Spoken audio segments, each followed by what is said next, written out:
Like, do they? I think it's really going to come down to what they reveal about Black Noir. Because if we take Black Noir at face value, I think they do have extended lifespans. Hmm. The problem is that, so you'll get a flashback of Black Noir's start in superhero stuff, but we've never seen him I do without his want to know more mask. about him. Yeah, But I figured. I think he was intended to be like either a silent character to some extent or something like that because he never talks. there is an explanation given for that, but it's going to depend on who is currently wearing the mask. If we assume it's the same character, yeah, I think they have extended lifespans. If there is someone else under the mask, then I would say there's not enough evidence. But I think they Do do, you think it technically. could? You think it could be like an Armor King situation where the previous person wearing the suit died and someone else took up their position? It's entirely possible, but we'll have to wait and see. Based on flashback shows, I don't think it's likely. Mm. But yeah, Yeah, I so just got to the part where Stormfront's files just got leaked to the media, and they're making like Nazi memes of her, and now they're fighting her outside of the residence that Homelander took Ryan to. I fucking hate that. Yeah, nah, I mean, it Sorry, is what it is. that's a good show. Oh, yeah. I mean, it's It's a fine crazy. show if it's a fine show if like you like that sort of thing. I wasn't really too much into it. I just keep tabs on it because like that's what I do. Keep tabs on like all fiction shit.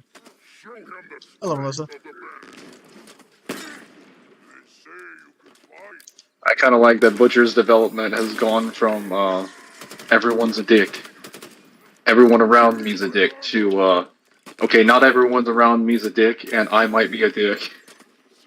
Yeah, And I'm like, uh, character that's nice. growth. It's an oversimplification of it, but yeah, it's No, the best way I can describe it. I think that's probably as accurate as it's gonna get.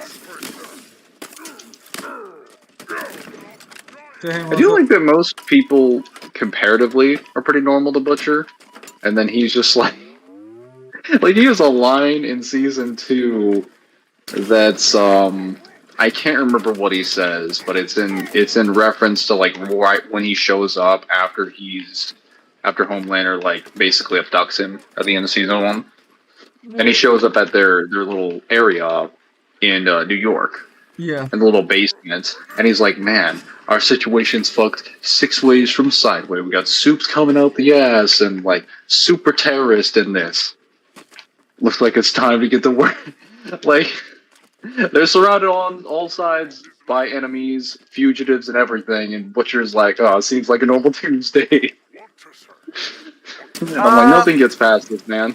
I forgot what Butcher's actual fucking backstory is in the TV show.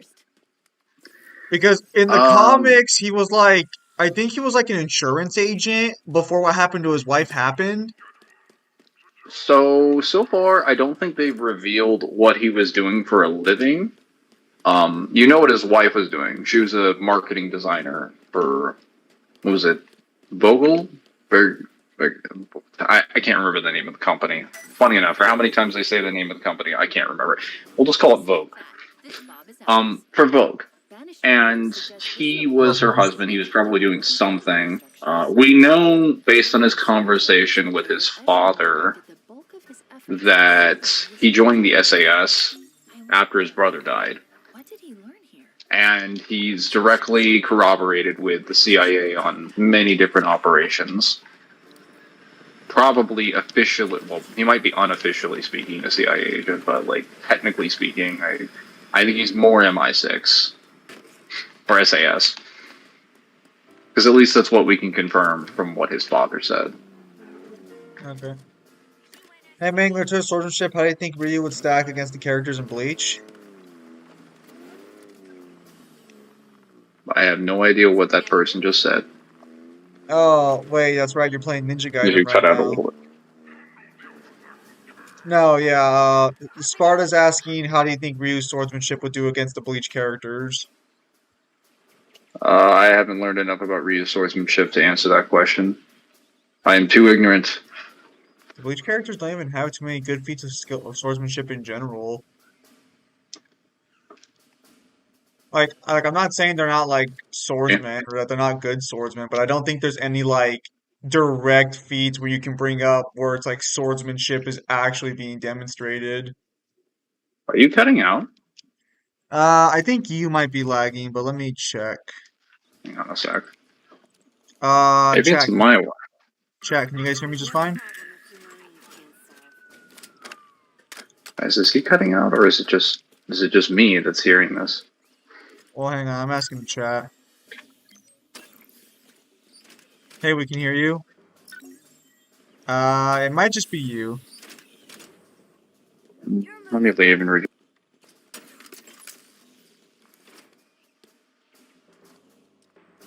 Okay, try now. Hello? Yes. There we go. Yeah, no.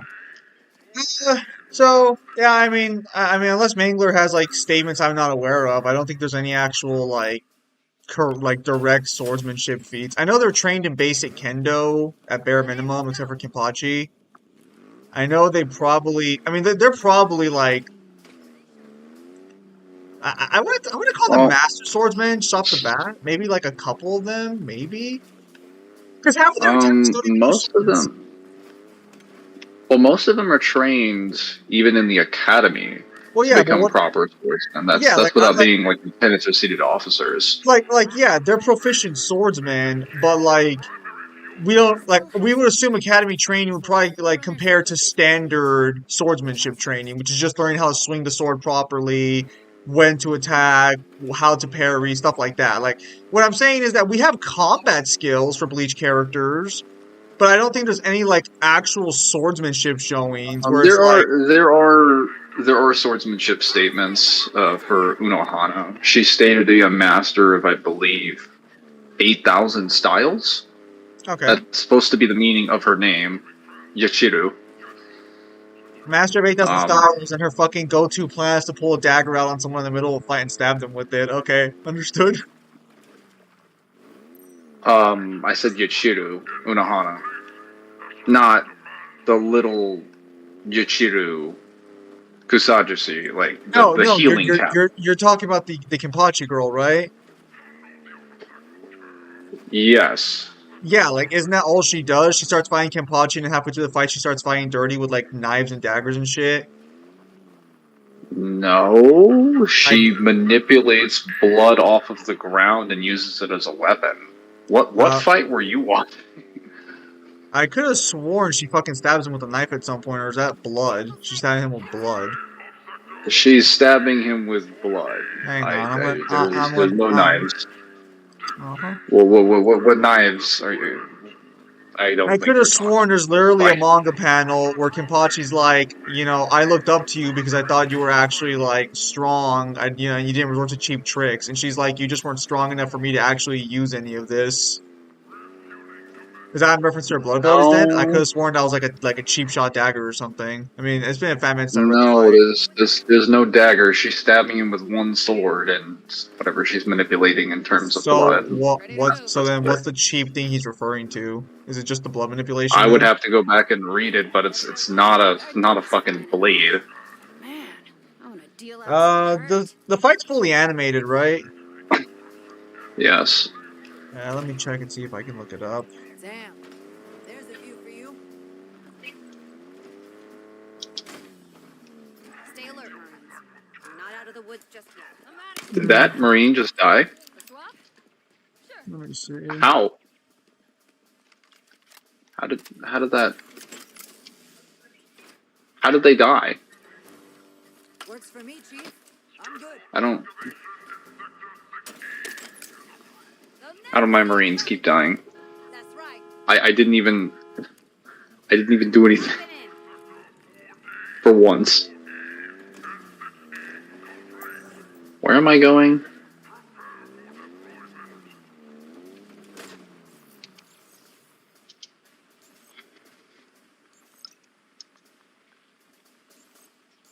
Oh, that way.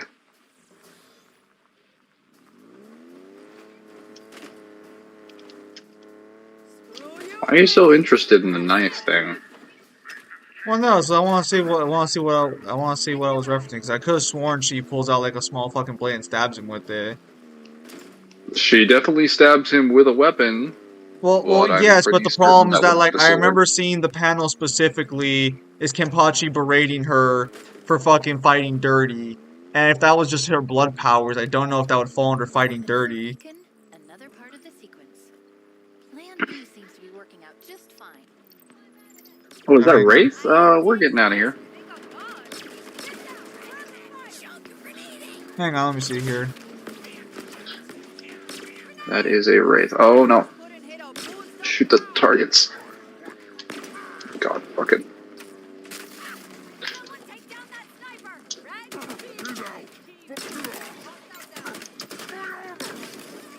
These Marines are useless.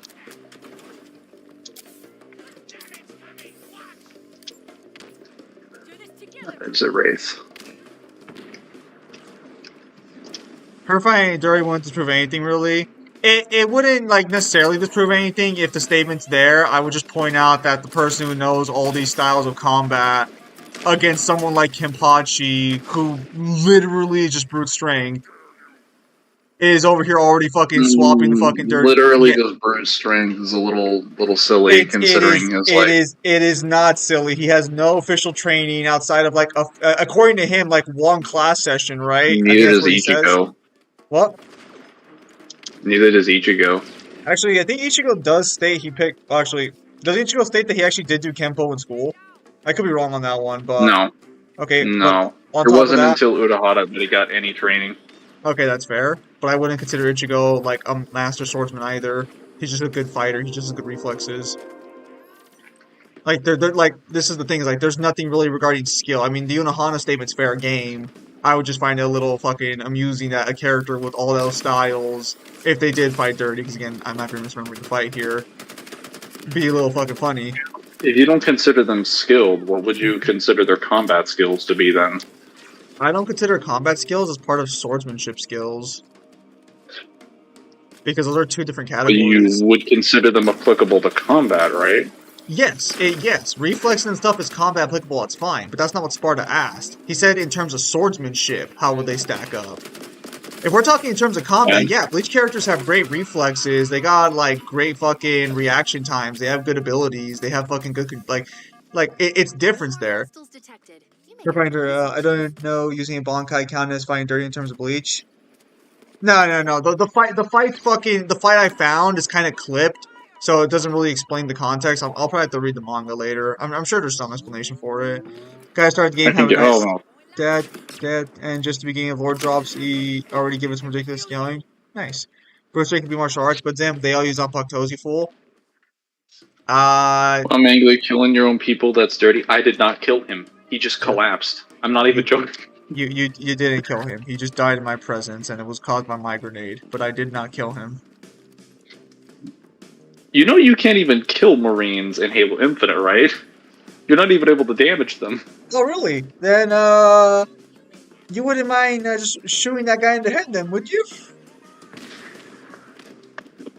Listen, that one time I fired, I Uh-huh, was uh-huh, away.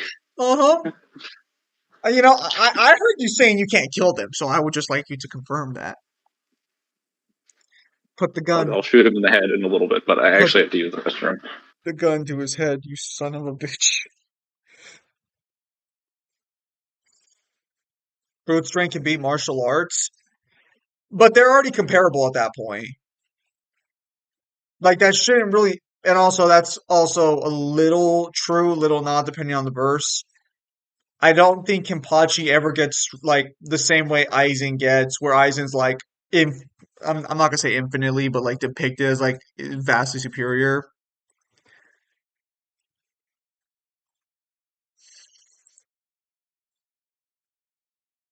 But no, it kind of goes back to the same problem of like like sort of skill scaling in comparison. Like especially for something like swordsmanship, it's so hard to determine like who actually has like good skill or not. That's why, like, at least with fighting capabilities, it's a lot easier to work with because you have like feats to work with, experience, like examples to draw from. You have like actual measurable things. But when it comes to like skill on its own, it's kind of like it's kind of rough. Are we not gonna talk about the Gojo movie tectonic plates with pure Christianity as a feat? Even if it was a feat, it wouldn't really fucking matter. It's like what? Like best case scenario, that's like maybe depending on the size of the tectonic plates, like mountain to maybe country, maybe. I don't think country. It might be less than that because movie tectonic plates is a good feat for a smaller verse. It's just like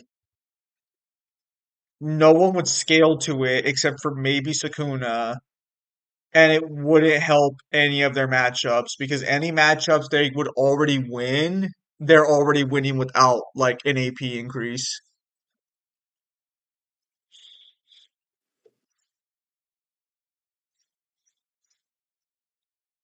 That's my issue with certain verses when it comes to hacks is like AP doesn't really improve it. Let's see here.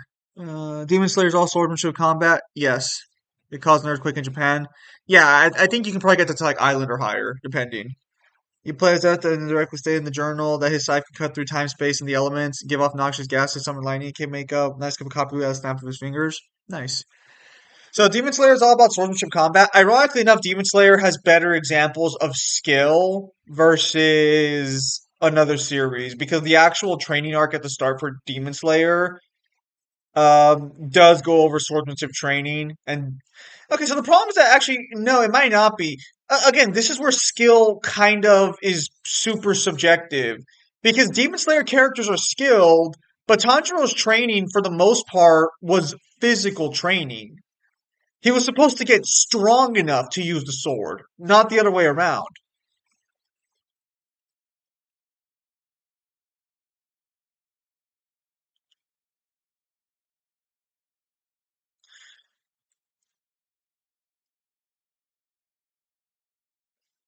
Yeah, most sword verses would be Demon Slayer. I mean, if we're talking like yes, but that's mainly due to scaling differences.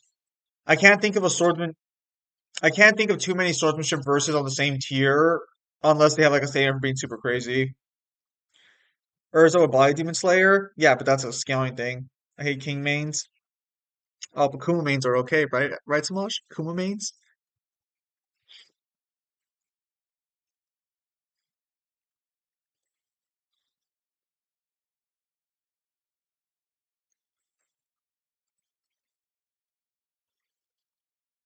If I had any other, uh-huh.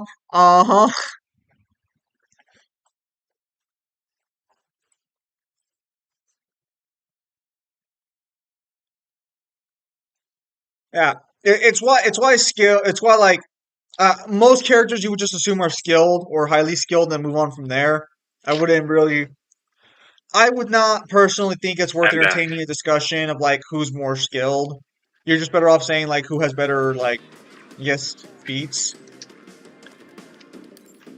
especially for like a specific thing like swordsmanship. Because like what is even a more skilled swordsman? Is it like proper cuts, stuff like that? Like what do you even take there? I mean, granted, I guess you would assume like if you can cut things that aren't like on the surface level, you're probably like an insanely skilled person. I don't know, but I don't know if like that ever occurs in Bleach. Uh, Mostly it's people being able to react to things. Let me think. Usually being able to like parry specific strikes. Um, looking. Wrong? Actually, now that I think about it, after watching after reading Rowan Kensei, I don't even think like most examples of swordsmanship require like specific sets of skills. Because most swordsmanship is just you reacting to your opponent and swinging at a specific time. I would That's actually really all it is. I Unless your swordsmanship has like a specific unique ability. I can kind of agree with the second one, but I would disagree a little bit with that because I've seen an example where it's actually done. And ironically, it's from Baki of all places. So, I don't know if Winston and Bucky. it's ironically from Baki. Are you familiar? I don't know if Rurouni Kenshin talks about this. Are you familiar with the concept that you can't cut a leaf? Yes. I don't know if the actual series talks about that, but you see Miyamoto Musashi practicing with his sword, and he's trying to like sort of recover his original abilities. He sees a feather falling from the sky. Actually, I think it might be a leaf actually in this case. And he's able to, after trying like once or twice, actually slice it into pieces. What just killed me?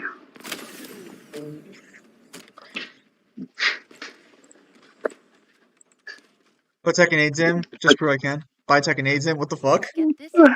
Just Why were we killed talking me. about Bleach again? We're talking about Bleach because fucking Sparta asked who has better swordsmanship skills, or how does Bleach character stack up to Ryu Hayabusa swordsmanship? Which, to be fair, I don't even know if Ryu Hayabusa has swordsman. I'm sure he's got like a statement for being a master swordsman, but like I don't even know where his swordsmanship skills actually stack to, because a lot of fictional characters don't really. It's not. As long as, and this is gonna sound kind of fucked, but as long as you know how to swing a sword with proper training, almost everything else is just combat. Well, for we were saying the application of how to use a sword in terms of its weight is considered a sword skill.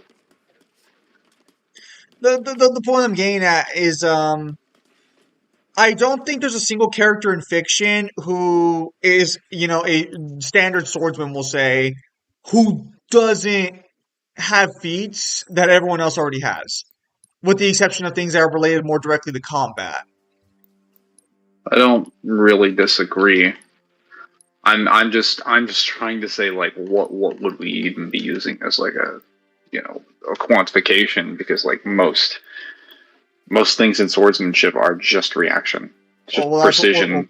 that's why I would never. That's why I personally would never do skills or skill scaling, especially with like fucking swordsmanship of all Oh, fucking things. I I only base it on knowledge really, but even the application of that knowledge is quite limited Well, unless your knowledge is I, very I, very extensive. I wouldn't even use knowledge as an example because there are plenty of cases where you can know something and not be able to apply it effectively. Like I think Uh, that's literally one of the so whole. I don't mean like a comparison between characters that have greater knowledge. I mean like it's one element of an entire discussion that you would need. Like you would need multiple prerequisites for it to even be valid. Like you can have a character like you said that's very very knowledgeable, but then they could just get decked by someone who's significantly dumber than they are and has a weaker tool set just because they had one piece of equipment or something that was good enough to deal with the situation. Or a person who has no feats at all. Fair. Artorias versus Guts. Artorias stomps. True. The inner Maui killed you, Mango Man. I mean, he's a ninja from birth. Yeah, he's a ninja from birth, but like, again, it's like skill scaling is just really fucking weird. Zim, Ryu's rival, Genshin, beated Joe Hayabusa in a fight, and him and Ryu settle, stalemated their first clash. Why am I all the way over here? Is that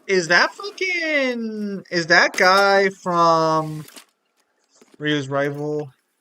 Which one's Genshin? Is that the evil spider ninja clan or no? I think so. Yes. I played far enough in 2 to know who Genshin is. Yeah. Okay, it is. Yeah, I was gonna say, I'm pretty sure that's who it is. Yeah, but again, like the problem is that like it's swordsmanship skill scaling on its own is like fucking really fucking hard to do because most people who you see in fiction would already be classified as masters of whatever craft they're working on.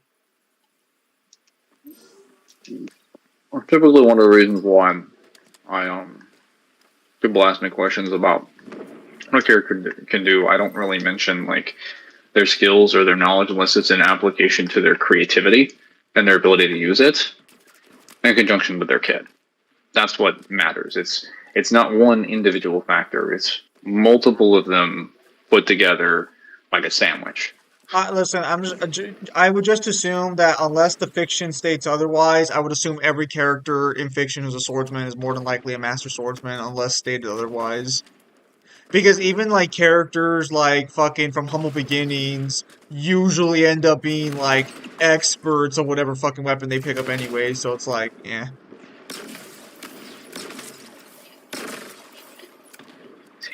Ugh.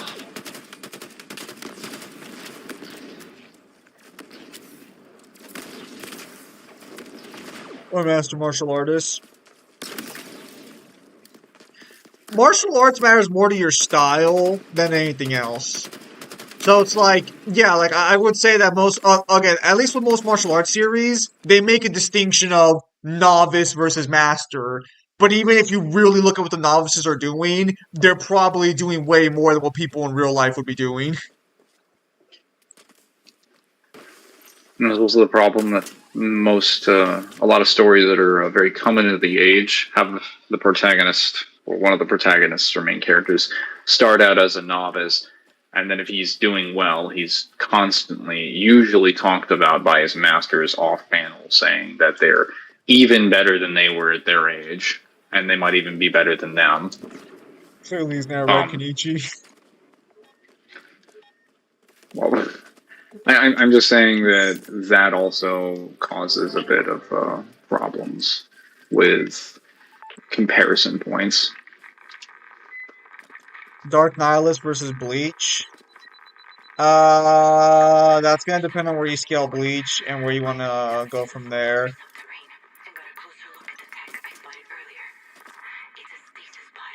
There we go, got him. Also, how you want to scale the Force too, technically, because that can get into some really wonky discussions. Especially if you take Dark Nihilus' statements at full face value and assume they are like legit.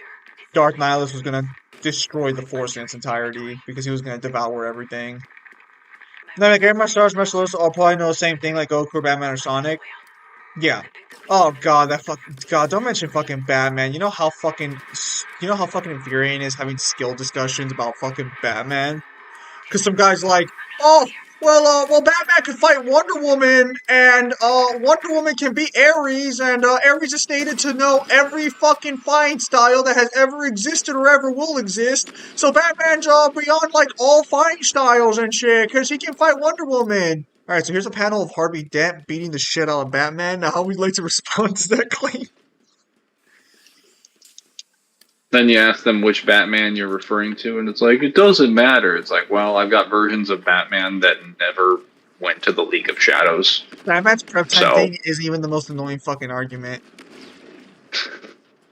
I would yeah. I would 100% say that fucking Batman's skill arguments are far worse than the prep time argument. I agree, because at least with the prep time thing, you can just say like most of that's like narrative, and most of that's constructed within the story itself, and you can negotiate with the person by explaining context. Whereas with the skill thing, you have to bash their head against the wall.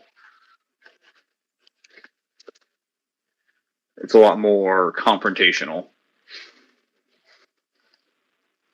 Moving on. These wraiths are really ruining my day. Oh, got some lag going on. That's weird. I'm just gonna ignore them. Oh, Mangler, I think you're streaming at DC right now. Hindsight being 2020, that's probably what I should have been doing in the first place. Kenichi got bullied and became a Chad? Yeah. Because he fell upwards. I still have the Kenichi guidebook I gotta translate, see if there are any good statements in there. No, I mean like Batman could die to a normal Seto. Or Diana, What? she beats his ass like a drum. People People forget that when most people fight Batman and he's not at their level, they beat his ass like a drum. There we go. Bro, Bounce got jumped by kids once. True. I hate King. You're still losing the King Samaj? I read Wonder Woman comics, and when she goes against Bruce, she wins. Their argument is more so along the lines that Bruce can fight her and that she spars with him.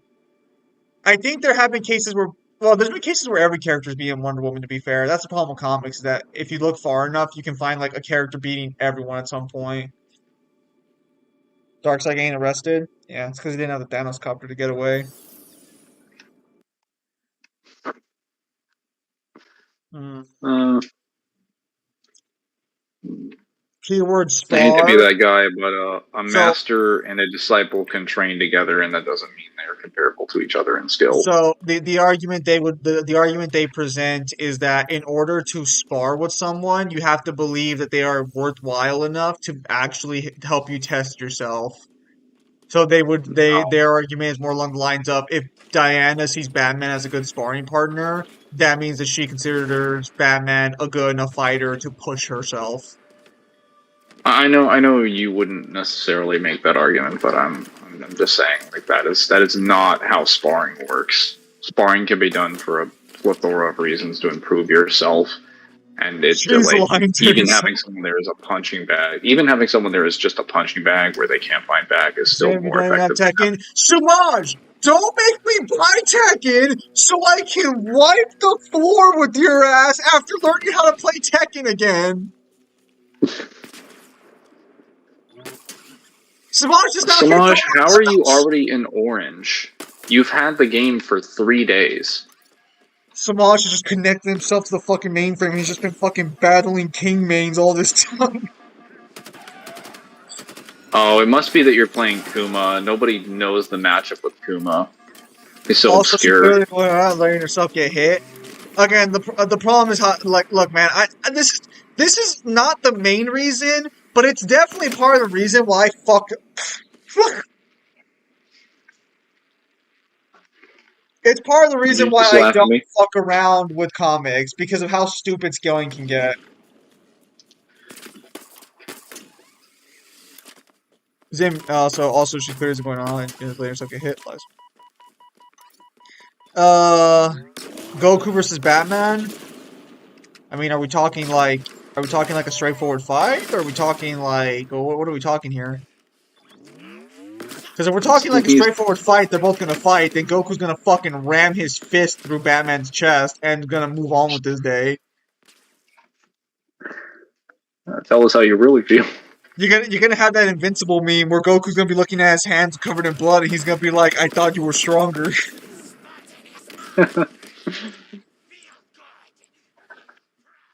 Hello, Jeremy. No. Now, of course, if we get Batman prep time, What can he not do?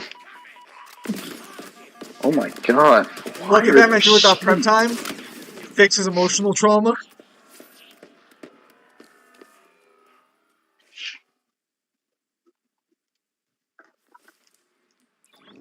Batman prep time this, Batman prep time that. How about Batman prep for some fucking psychiatry time so he can get over his fucking issues?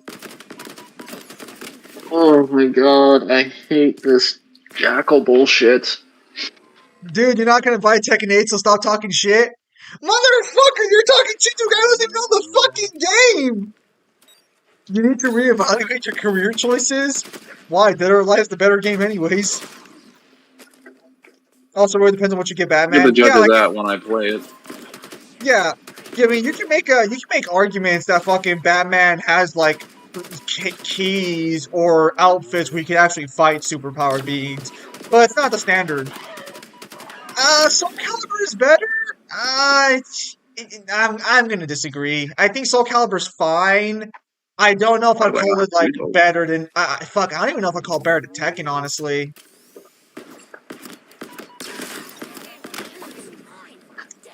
Nah, bro, I'm a beast at Soul Calibur. I'm a fucking G. There are a lot of times it shows that Batman's prototype doesn't get him the win. Lies. Batman will die to a weak ass Hollow. Probably not. Bro, don't get me started on Goku fanboys. What do you mean, bro? Oh, Batman has a Glock that can kill gods like Darkseid.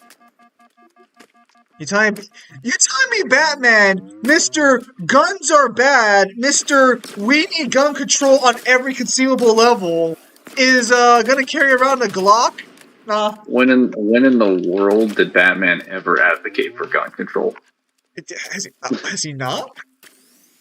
No! What do you mean he hasn't? He's like the only superhero where it would make perfect sense for him to advocate for gun control. Yeah, it would make perfect sense for him to advocate for a million different policies that he doesn't do.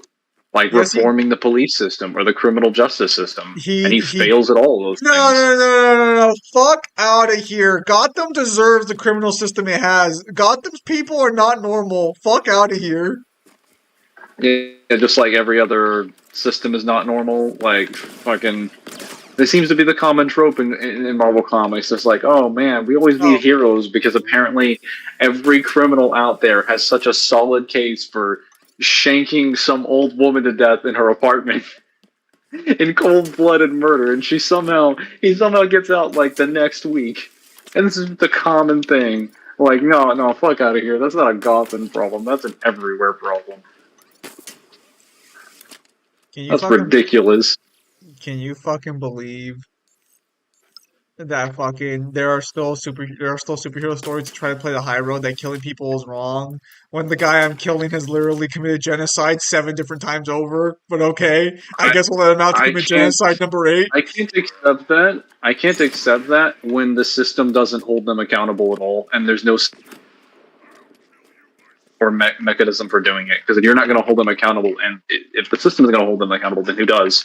Like, what's the fucking point? The system can't hold him accountable, but these hands can. I mean, that's literally the kind of the point. But like, I could respect Batman's position if A, his criminal justice system was a little bit more like ours, and B, he was actually making meaningful strides to change it. I But could no, he's not attempting to do either of those things. I could respect Batman's position if he just took out the Joker. No one else, Like, just the Joker. dude, if he said there was like, listen, I'm just gonna make a small justification for very, very specific groups of people. They have to fit this priority. They have to be like literally insane, willing to kill enormous amounts of people to where they're too dangerous to be kept alive. They can't be rehabilitated. They don't want to be rehabilitated, and like 5 other conditions. Oh, look at that. Joker and a few people meet those conditions. I wouldn't even have to apply that to most of the criminal populace, and we could still get them help. Wow. Efficient Incredible. and effective. I was already debating like 3 Goku fanboys as to why Sonic would beat Goku's like a drum and bass more or less. Okay, no, you were asking for a fight. Also, don't forget Doc Ock. Shield sucks at their job, bro. True. So killing gods, superpowered beings, and aliens are okay, but random humans aren't. I think Batman's policy of not killing definitely doesn't extend to aliens, so I'm just gonna call him a speciesist. Apparently, the book Dad has in this game has all the answers to all the universe's unfathomable questions. Alright. Why can't I cook a decent cup of rice? Can we ask That Max? is a really good question, but unfortunately, we do not have the answer. Looks like unsolvable. Fucking lied to me. We have every answer except for that one. Well, what the heck? Did you see how fast he just moved? I did. I did buy a What rice in the cooker, so world? my rice. I did buy a rice cooker, so my rice turns out better now. But like before that, I couldn't cook a decent cup of rice. Now my rice is kind of like it's a lot better now, but still kind of mid. I can cook, bro. I'm gonna have to clip that later. You see my videos. I can cook, bro. I can cook. If Punisher were to Okay. know Joker's existence, woo boo. Yes, Punisher would get the job done. Although I don't really like Punisher either. Where were we? Um, yeah. Fuck, what the fuck was I gonna say?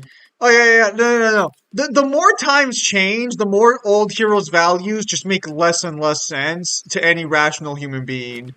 But it also kind of works both ways because Magneto used to be a villain in the like 90s and in his earlier runs. But the more sort of society moved forward and the older we got, the less sense it made for Magneto to be the villain. That's why in a lot of media he's currently like in a hero position. Even in modern Marvel, he's still in a hero position. He went from like full on villain to like anti-hero status. Fuck, I don't even know if anti-hero is right. I think he's like a full-on hero in a lot of stories now.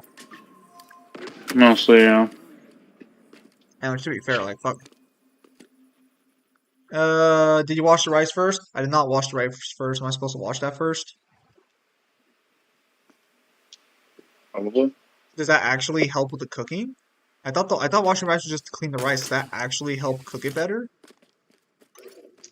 Well, presumably, if you cleaned it, that would change how it tastes. Well, no. It's the texture. The rice tastes fine. It doesn't taste like it doesn't taste bad or anything. It tastes fine. What I mean by cooking is I mean Okay, like do you the feel sick texture of it. afterwards? What?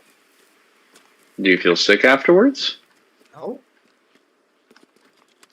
Hmm. That's why I'm saying like, does washing the rice like improve its cooking or something? Still a villain? He's not really a villain anymore. These days, he's more of a fucking hero. He's consistently been in more hero positions than not. Because it's hard to justify Magneto being a villain when like all the evidence points towards him being right. Literally every time Magneto's a villain in like the current stories, it's because they go out of their way to make him a villain because his actual ideologies make perfect sense nowadays. What's that? Humans are trying to kill us, so we should protect ourselves and maybe fucking take out some humans who are dangerous? Oh, yeah, that's right. The Sentinels exist all the fucking time. They are trying to eradicate mutants half the fucking time, and most of the time heroes are against them. I have not seen Akuma's gameplay trailer yet, no.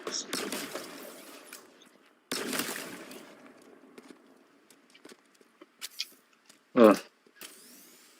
You can give Magneto shit all you want, but at the end of the day, Magneto was right. I never read Magneto's comics. Although they did go super hard on him to make him like super sympathetic when you find out he's a Holocaust survivor.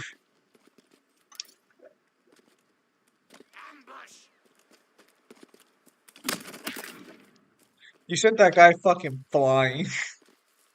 I did. That Such as the boy, effects of Boom. that boy never stood a chance. Boo hoo!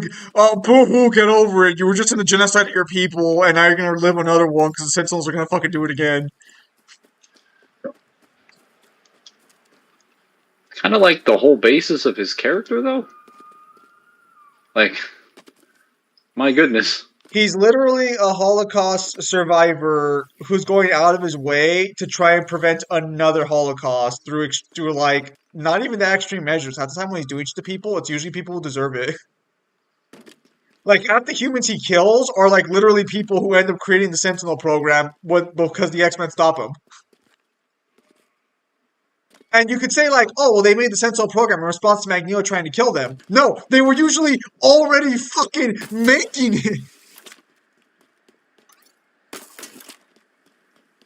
Don't even get me started on Days of Future Past.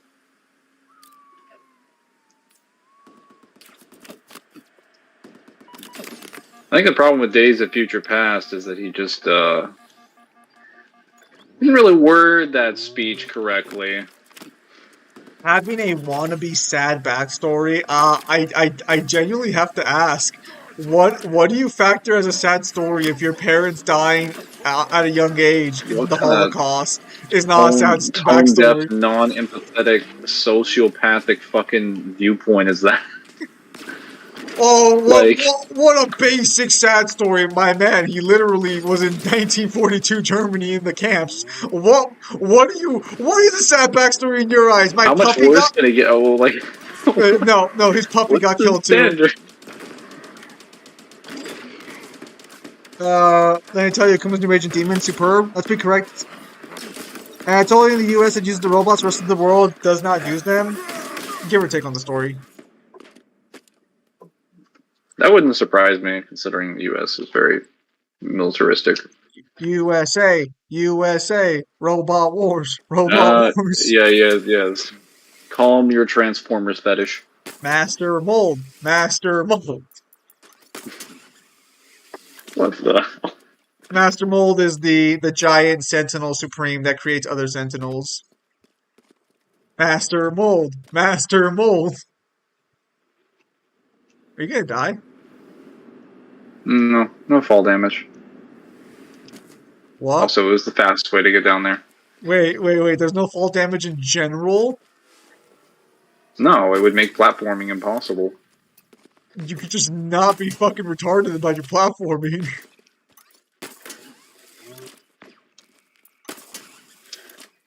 Mangler ignored his For these words. sentinels being here. Magneto backstory is more sad, horrifying than most shonen protagonist backstory. I mean, I feel more for John Wick and his dog. I fucking knew it! Yeah, I know, Magneto needed his puppy to die in order for this man to feel some fucking sympathy. You know, a puppy that gets like endless amounts of love and care and is surrounded by people all the time. Like that's sad compared to, you know, But what if I millions of told, families getting but wiped what if out I, of existence. Reggie, what if I told you his dog was also in the camps? And now I have just imagined a puppy in striped pajamas, and I don't know, I don't know how I feel about this image in my head. It's like, what do you think is this sad? A puppy that's dying or a puppy that's dying in the Holocaust? It's a lot worse now, isn't it? Bruh. Most of the time, he treats the trees of humanity as mutants. Look what happened when the mutants got their own country. They went off the deep end doing crazy shit. Senator Kelly was right, which is hilarious. Okay. So to be fair to that one, I'm gonna actually throw out I'm gonna throw out a curveball here. That's gonna sound really weird, but mutants are pieces of shit on their own who kind of deserve the genocide going on to them, which really sucks because Magneto, despite being the most overtly aggressive mutant, is also the one who's the most rational and the one who usually doesn't go fucking crazy when a mutant society comes into existence. Even Charles fucking Xavier goes fucking batshit crazy whenever mutants get a society.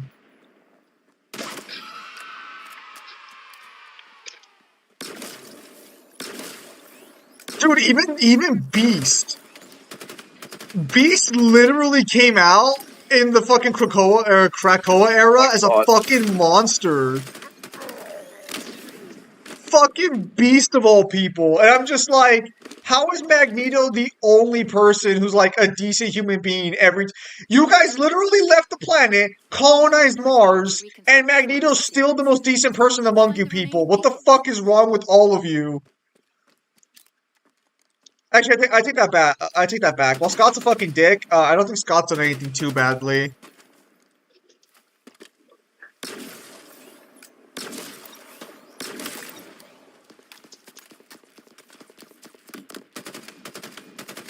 Look, all I'm gonna say is that Somebody shot me.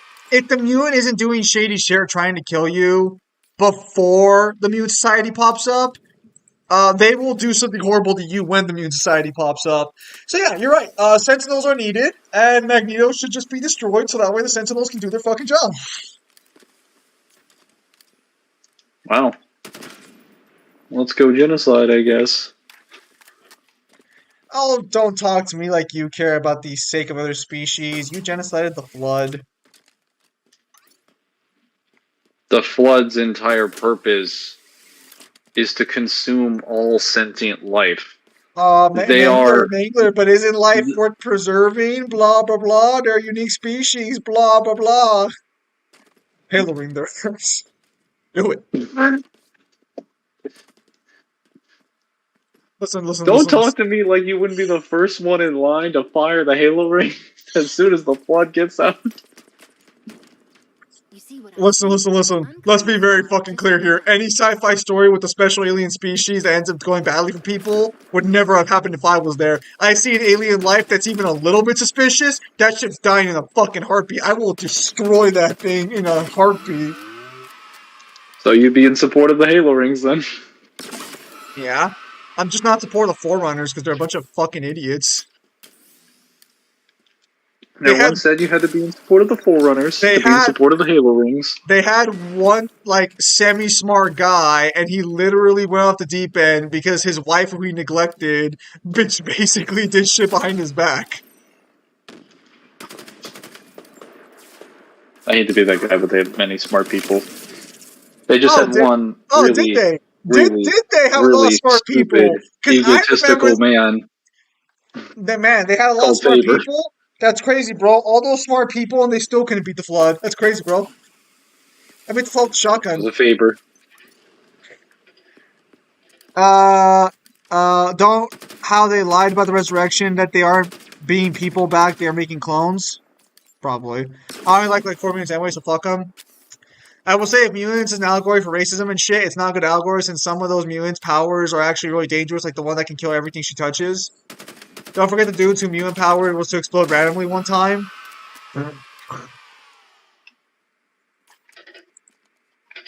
One of the issues with the older X-Men stories that got fixed with newer X-Men stories is the X-Men tried really fucking hard to be like, all mutations are great, and then you're like, listen, you're a normal-looking person whose power is to phase through shit.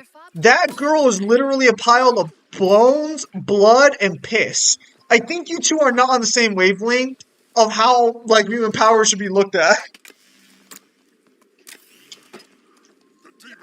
No, because there was actually a story with Kitty Pryde where she's talking to this mutant freak essentially, and she's trying to tell this mutant freak that your mutations are special, you shouldn't fucking change yourself, and she's literally talking to like a fucking monster. And by the end of the comic, she's like, you know what? I actually look normal, so my bad, G. Let's get you some fucking surgery and fix you up, so that way you can look like a normal person and live a normal life, because your mutant powers are also trash, so we can't recruit you.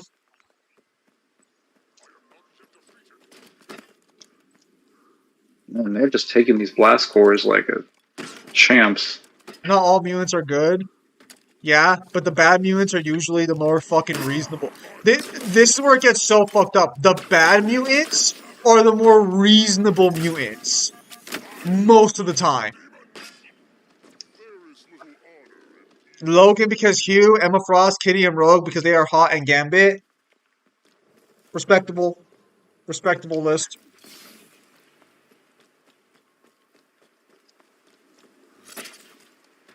And to be fair, Emma Frost is also more reasonable than most. Okay, that time it killed him. Why did it work that time? Because that one actually hit. Just take a look at Mr. Purple Blob and Mr. Turn Everyone I Love into Dust over there. Yeah, that's kind of also where, like, the mutants' fucking position of, like, staying together and staying alive also doesn't make sense.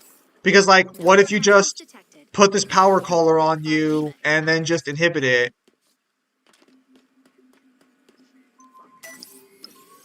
Reggie, whatever you're gonna say regarding Emma, I guarantee you she's still more reasonable than half of the good mutants. I guarantee you. From here, you can You want to know how I can guarantee you that she's more reasonable than the other mutants? The mutants treat Spider-Man like shit all the fucking time. Emma looks in his head one time and immediately is like, how have you not fucking killed like all of us and committed suicide already? And he's all like, it's like, listen, hug me, and you can just cry it out real fast. Emma was a villain for a while.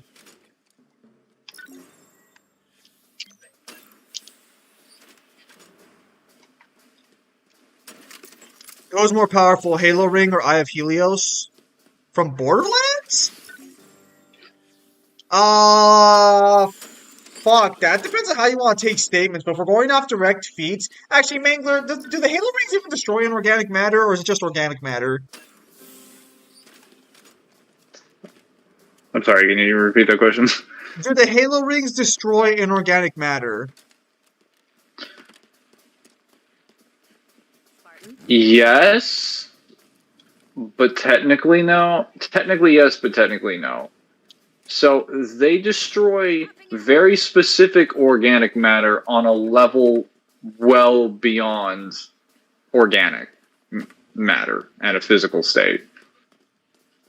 So, like, they can only destroy organic matter that is tied to, like, sentient life and, like, intelligence. But they can destroy that thing so thoroughly that not only will they destroy the physical body completely, they can obliterate its mind and soul as well. Because you find out in the events of the Epitaph novel that Warden Eternal is actually, like, his identity is actually the collective essences, which is the souls, and the destroyed souls and minds of the Herapis Rate, which is a caste inside the Forerunner civilization that connects with the Domain, and they were all wiped out of existence completely. And he was basically made by the Domain to protect it. The Domain essentially repaired, and, well, it didn't repair him. It prepared their souls and I'm gonna say merged the them into a Halo collective. reigns, but the Eye of Helios, if you go with statements, could destroy the universe. Just take that one as you will. You're probably a better vampire. Jamie Braddock controls quantum strings is crazy. Mad Jim Jasper warps reality is crazy. Legion is crazy. Emma Frost, enough said. Xavier, no words needed. Apocalypse, don't need to say anything. You could say the same for literally every time the government wants to go against superpowered beings in any verse. No, not always, because sometimes it's reasonable, other times it's not. Mutants have literally gone out of their way to prove that they can't be fucking trusted, which makes the whole racism allegory fucking worthless because they literally are their worst enemies. Take it if you need it, Chief. Galileo, crazy vampire mutant, the list goes on. Most mutants with power are a threat to life and free will and have shown themselves to be. I'm aboard. Let's Yeah, go. you're technically right, Where We're here. but are the people? a lot of those mutants can be reasonable. It's just that the ones that are reasonable tend to be the ones who are normally villains. Because even Apocalypse is ironically more reasonable than most of the other heroes in Marvel. The only like exceptions are like Mr. Sinister, but like I mean, guys, his name's Mr. Sinister. What the fuck were you expecting? I was expecting a reasonable back and forth It's with this man who would be labeled sinister. his name might as well be fucking Mr. Evil. Like, what the fuck were you expecting to happen with this one? Still have some beacons left to find before the Forerunner sequence is complete. That reminds me of one of those Ultimate Spider-Man comics where Spidey calls out the X-Men, says the reason everyone was not because of racism, because they're assholes. He was not a kind and reasonable person. That Spider-Man story actually gets really fucked up when you consider what...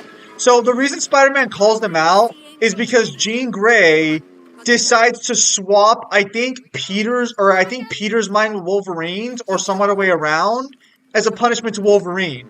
So she deliberately swaps their consciousness, and Wolverine tries to fuck Peter's girlfriend, and Peter's just trying to figure out what the fuck is going on. After he figures out what happened and everything, that's when he fucking gives them that shit. Well, actually, Wolverine's actually pretty reasonable most of the time. But the X-Men don't consider you immune if you aren't immune naturally. That is true. That's why they don't like Spider-Man. I mean, I'd fuck Hugh as well. To each their own. Oh, I didn't go to the right one. Mr. Sinister is considered a mutant because he was allowed to be on Krakoa. Krakoa did not allow any non-natural mutants. The Eye of Helios is technically universe level if you take statements, but I wouldn't even call it planet level. It's probably more multi-con based on feats.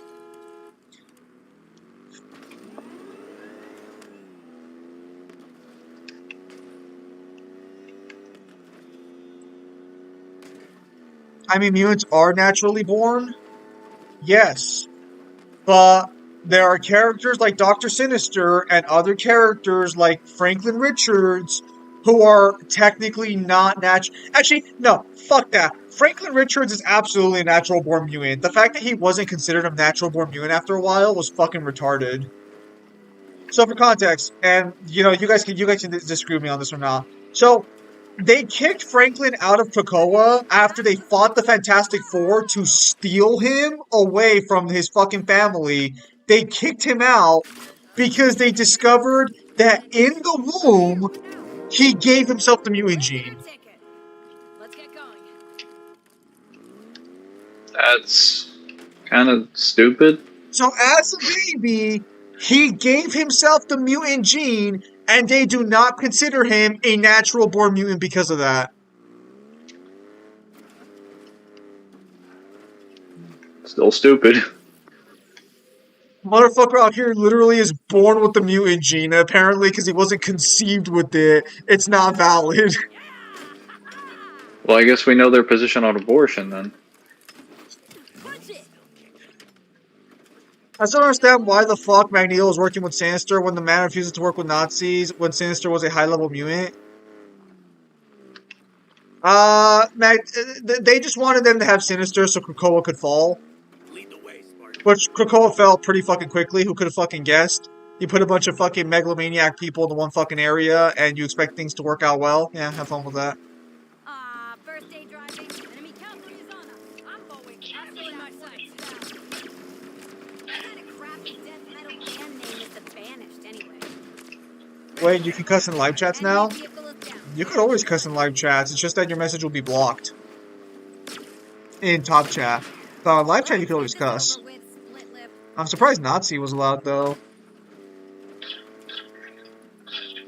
Oh,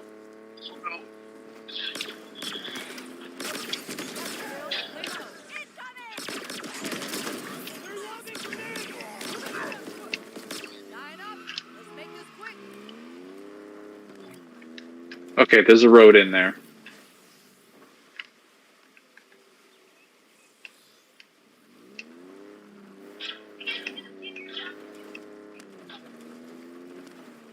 I guess you just give yourselves a new coat of paint to get a new Oh! So yeah, Hey, that guy looks as bad as I feel. it's like Ren existing. Ren is fine. Sinister is in the same boat as Franklin in that he made a new body but added the X gene to the new body and then transferred himself into it. Yeah, the problem is that the mutants considered him a natural born mutant but not Franklin. And I want to be clear, this is after they attacked the Fantastic Four, beat the Fantastic Four to kidnap their son. And also, technically they didn't take their daughter too, which is kind of weird because she should also be classified as a mutant because she's a super intelligent being. But they only wanted Franklin. And, like, even Mr. Fantastic was like, oh, fuck out of here with this protecting mutant shit. You only want my son because he's so powerful. Otherwise, you'd be trying to take my daughter, too. Also, does it even count, like, being a proper mutant if your fucking parents are, like, fucking biologically altered by cosmic radiation?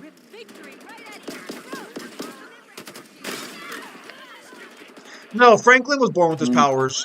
Franklin was always a mutant in lore.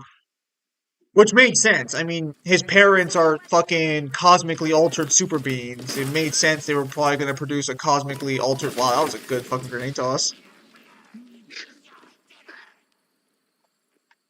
Borland's book is not out yet, so it's a retcon. Yes and no. Because the retcon is that Franklin gave himself the X gene to explain away his own existence in the womb, from what I understand. I could be wrong about that, but I'm pretty sure that's what happened. Regardless, Franklin gave himself the X gene. He should have counted as a mutant. He had the genes for mutants. Also, can we talk about how fucking ironic it was that Magneto supported an ethnic Puro state? But I guess that one just went over the author's heads.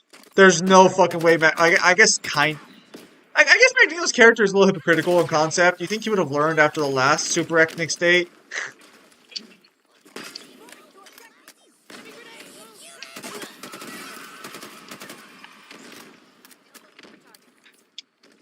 Because comics are weird. But Franklin's powers got activated, I believe. No, he's always had them. It's just that he didn't know how to properly use them.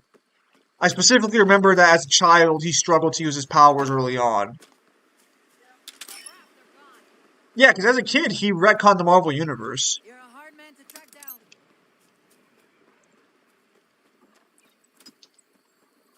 Hmm. Better them than us. Yeah, I don't know if I want to go the rest of the way on foot. The Celestials and Galactus all classify Franklin as mutant, and Xavier thinks he has more say in whether Franklin's a mutant than cosmic level beings.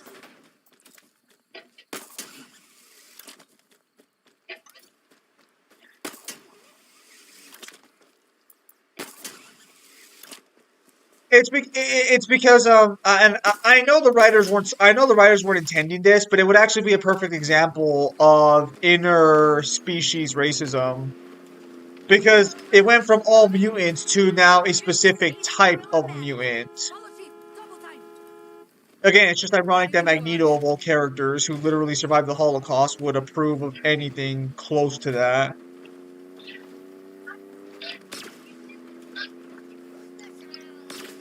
I guess mom and pop, getting fucking turned into ashtrays wasn't exactly a good enough lesson.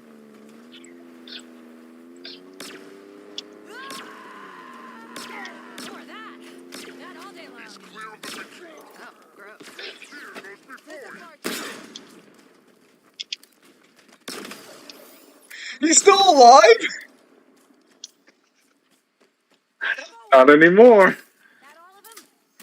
Clear. No targets? I keep forgetting movies are canon. Or you mean aren't Recap. canon? We kicked ass and they ran like sniveling babies. Okay. Off we go. Yeah. Second to last hour. Rin is fine. Rin's a good character. You can ask Kyle. He's currently reading the rough draft of the second book. Yeah, see, I'm not sure if you're... Or I third really book. need to switch these guys to something other than shock rifles. Kyle kicked my ass though. Apparently the way I depicted some girls in the book was super fucking terrible, and I was really berated into, and I'm like, you know what? That's fair. I'm gonna tone it down. That's fair. I guess it's good every once in a while to have an editor, I guess. Can Rogue steal Nero's powers? No. Actually, Rogue's powers are weird. Because I think she siphons just mutant powers, but she also was able to siphon powers from Miss Marvel at one point. So I don't know how her powers work. So you're telling me my fantastic powers, Mr. Fantastic Powers isn't his main power?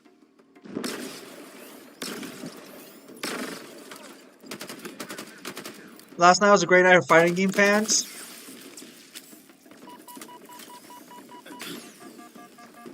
The worst. We got them Tekken 8 patch notes. Finally. No, you didn't. Yes, we did. No, you We didn't. just got them.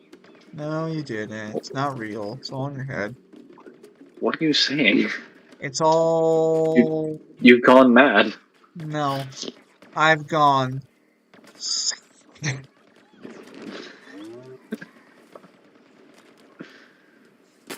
You thought you knew madness, but you haven't seen me on a Tuesday.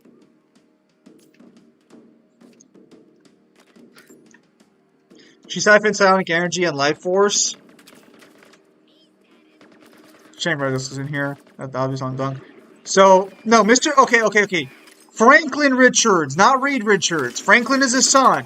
Reed Richards got his powers from the cosmic radiation. Franklin Richards is his son who was born with those powers. Reed Richards got his powers from the fucking cosmic event. His DNA was altered that way. Reed Richards is not considered a mutant. But his sons and his daughter technically are.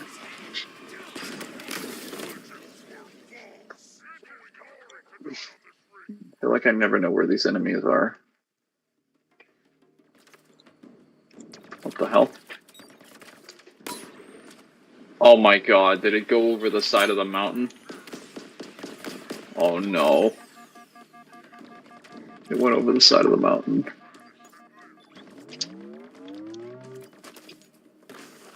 It's just Zim yapping in my ear again. Bruh, I'm not the reason you don't got the skills to pay the bills.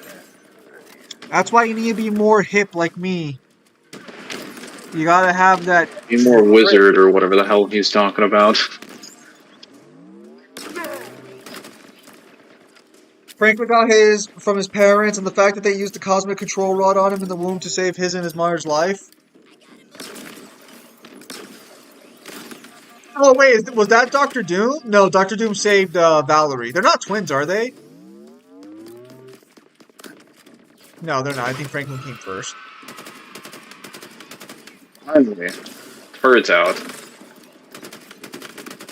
I always find it kind of funny that Doom actually fucking, he is technically Valerie's godfather, and he actually likes Valerie. Because he respects her intellect. No. Well, no, it's because he saved her life and named her. So, when Sue Storm was gonna give birth to Valerie, they were both gonna die. There was something going on with cosmic radiation and shit where they couldn't figure anything out. So Johnny, in a last-ditch effort to save her, flies to Dr. Doom and is like, Doom, please, Reed couldn't save the last child, and this time she might die too. So please, whatever you want, just please save her. And he succeeds. Of course, he's Doom. And Par Doom for the goes, course. gotta go play Pantheon in a few hours. True. The story of how his sister got her name and how do dunks on Reed anytime he calls. His daughter's name is hilarious. Valerie also likes Doom more than her father. That's because Reed Richards is a fucking psychopath who deserves everything bad that happens to him, and Dr. Doom's just a fucking megalomaniac who needs to chill the fuck out and he'd be perfect. We actually already have an alternate timeline where he chilled out, and he was perfect.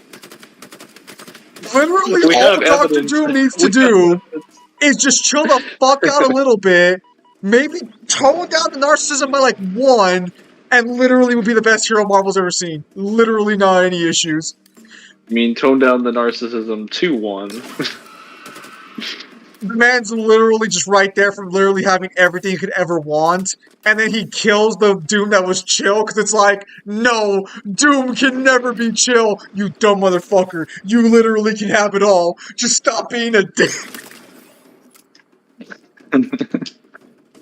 You can have the admiration. You can be better than Reed. Literally everything you could ever want, and all you have to do is just stop being a dick. No. I think is what set him off was when the other Doom criticized him for just not having enough like self-reflection, Yeah. putting himself behind the mask, and that was and Doom was like, I can't take this.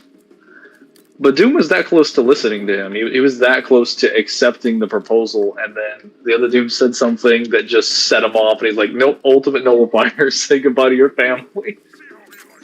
Say goodbye to your family, say goodbye to this whole universe. The other Doom is he's dying. See, this is what I was talking about. This is why I can't be trusted. You killing me proves me wrong. It's a Mill Destiny where you fight all the raid bosses back to back, increasing bosses difficulty each week. Beat them all, you get the Godslayer title on display. Nice. Is all 10 character scale higher than Tekken Kuma after Tekken 7, right? I'm not sure. I'd have to. Potentially, yes. Tell Mangler what Doom told Reed after he saved Valerie and called his favor, but then by naming her Valerie. I think what he tells Reed is, and never forget, Reed, that I, Doom, saved your family when you could not. Every time you're sharing a moment with them, every time you're holding your precious daughter close to you, remember that I gave you that. And then he walks away. And then Reed's just like, whatever, man. Hey, it's like, hey, whatever. Go back to getting your wife cheated on with Johnny Storm. No, I meant Reed just sitting there like, whatever, man. I'll outdo you with the counsel of my other selves. Fucking Dr. Doom, or fucking the Council of Reed just being like, we fucking hate Doom. Fuck Doom. Dr. Doom, sup? Literally doing everything. Dr. Doom's one of those weird characters where it's like, he's technically super fucking competent, but then there's also several times where it's like, if Reed Richards wanted to, it's implied he could kill Dr. Doom like at any time. But then you're like, how does that make sense? They shouldn't be that far apart.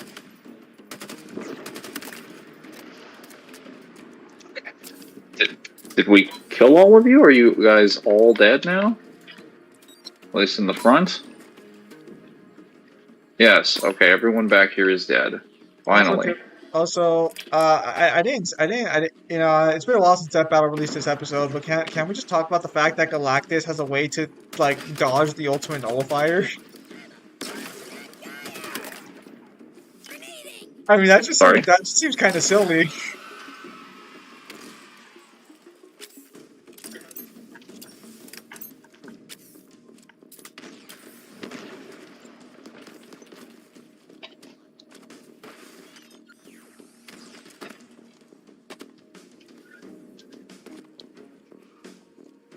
Dr. Doom and Magneto will be great friends. I think they don't get along.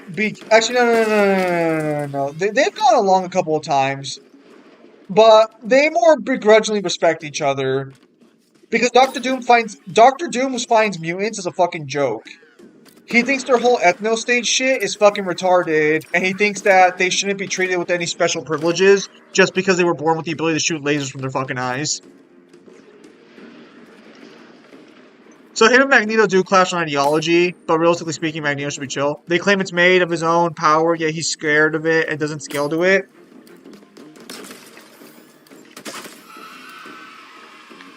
Well, yeah, because he is. The ultimate nullifier scales above him, but he made it.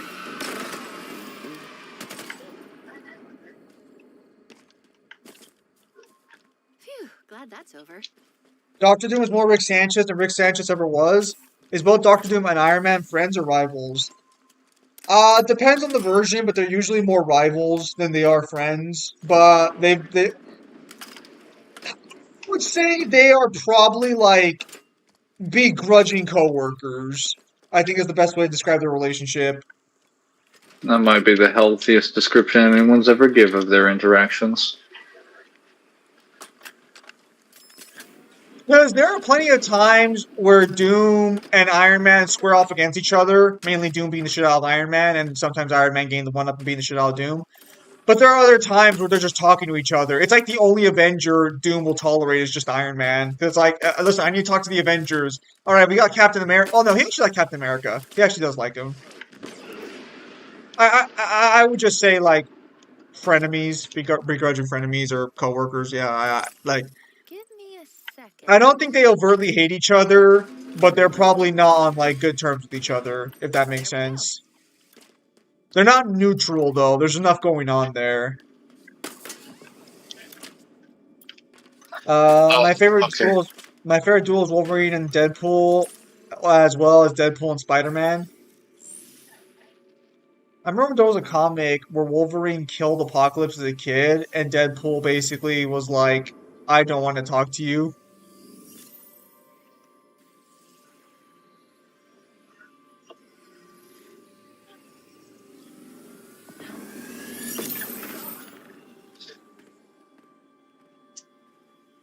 I really need a wasp. Or a banshee.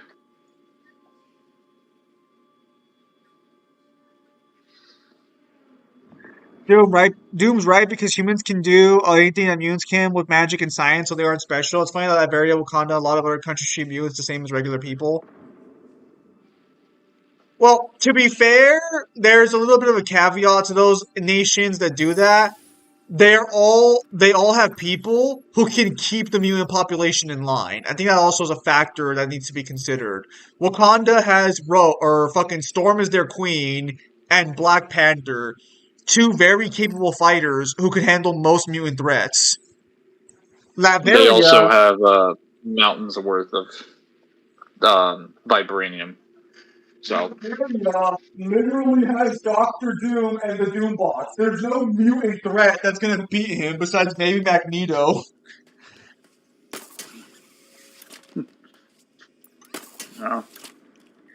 Most countries don't have access like that. Is it just me or did Cortana get uglier from past games? That's not Cortana. That's like more accurately like what Cortana's sister, technically. It is Cortana's twin sister, the weapon. Yeah, it's just that they had to make a new AI to suit more modern sensibilities.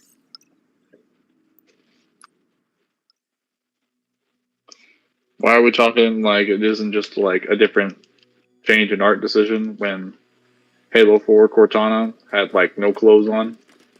Yeah, that's because the character had no clothes on in general. But like, then they immediately just got rid of her in this one. Like, because she usually make an appearance, right? Well, Like, you only get her it was audio. never that obvious until 4. It, my man, other AIs had clothing even in the books. Did No, no, what no, did no, you no, no. what did you I'm not think? saying other AIs didn't have. I'm saying Cortana in particular, like her visuals were never that obvious. I Long range weapons I'm fine. gonna have to disagree with you on this one, but fair enough. Based on what? Because the other AIs are described as having clothes. When did Halo Wars drop? 2009, right? No, no, no, no, no. You misunderstand. I don't disagree that other AIs had clothes. No, I'm no, no, no, saying no. that her in You're saying particular. you're saying that it wasn't noticeable until Halo 4, or at least it wasn't like, No. You could still look at her model and insinuate that she wouldn't have had clothes. I'm saying the details weren't like nearly as obvious or like apparent. Because like some of her visuals in Halo 1 and Halo 2 were kind of just like purple data backdrop where like even though yeah she's probably not wearing clothes, she's more of like you see her a little bit more like a data construct. Also, with the novels, aside from like Halo Wars, we don't really get like visual depictions of them. We have statements that describe how they look, whereas Cortana has like an in-engine like thing. yeah, but every AI that's described is described with having actual clothing. Cortana was the only one that never seemed to have clothing. Like the best you could argue, she had a skin tight fucking leather like outfit, but again, that's never really like you would never make that assumption. Um, is Iron Man's IQ equal to Doctor Doom and Reed? No, he's dumber than both of them. I think Iron Man is either the third or the fifth smartest person on the planet. He might be the fifth. Fifth. Fifth, because there are two people in particular. One of them is Valerie. The other is some chick that has a very difficult name to pronounce. She's some kid. I think you know who I'm referring to. I can't remember her name, but yeah. Moon Girl. You're referring to Then Moon Girl. it's what You're referring to Moon Girl. She's like Moon Girl. Yes, yeah, she's like dark skinned and has that afro. yeah. So So Moon Girl, Valerie, Doctor Doom, and no, Reed. I I'm not saying them in any particular order. I I'm just saying think like their top four. no, there is an official ranking. No, I don't think he's fifth because I think Peter Parker's fifth. How the fuck is Peter Parker smarter than Iron Man? You know, Peter Parker's smarter than most of the people in the Marvel Universe in general, right? Like even I know that, but I'm saying how is he smarter than Iron Man? hang on, yeah, hang on, Let's see. I'm gonna look it up. Uh, Marvel official smartest rating because there's also Hank Pym too. We gotta move. We're with Reed you. admitted to this. Tony is better than Reed at engineering, multitasking, futurism, and chess. Yeah, but Reed has also admitted that when Tony Stark basically became like Galactus and he made everyone on the planet as smart as he was, he openly stated he felt like he got dumber Yeah, after because he's Reed did smart. that. Yeah. So like even if like Tony is technically smarter in regards to some capacities, like the overwhelming majority of categories makes him like smarter. So Okay, I know there's an official list somewhere for the smartest characters in Marvel, but I can't find it.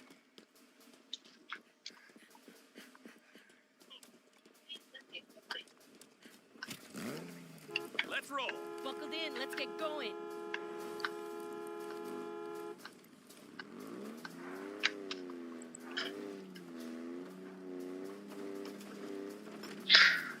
I have to go all the way over there.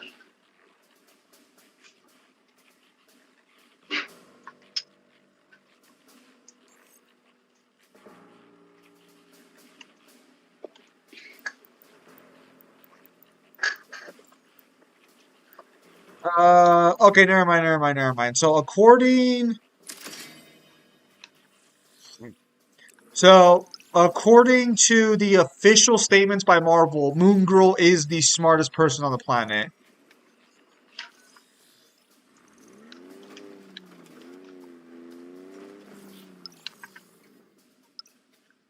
which is kind of sad.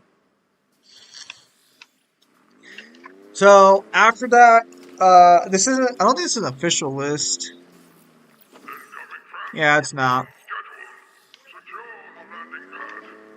I've made attempts to complete our Forerunner dataset algorithmically, but no luck. No way around it. We need to reach that final beacon. Reed is so smart, yet he got outsmarted by Wanda and got Black Bolt killed. Explain that to me. He didn't get outsmarted by Wanda. That Reed Richards in the fucking movie was just a fucking idiot who didn't consider like Wanda's abilities at their full value. Didn't consider watching his words. And then Wanda just took the initiative. They killed the chief.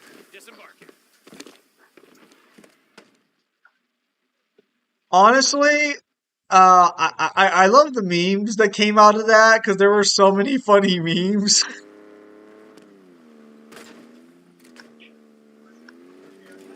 Tony is better than Reed. Yeah.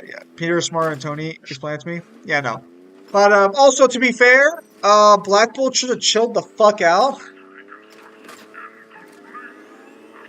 That Black Bolt is actually the Black Bolt actor from the TV show, by the way, for the Inhumans TV show. That's the same Black Bolt. We've got an HVT nearby, Chief. The Hunter Bond brother pair called Myriad. Honestly, all Reed had to do was be like, hey, Hunters known to the US. Wanda, we can get you back to your kids. We have a solution for it. Black Bolt, tell her.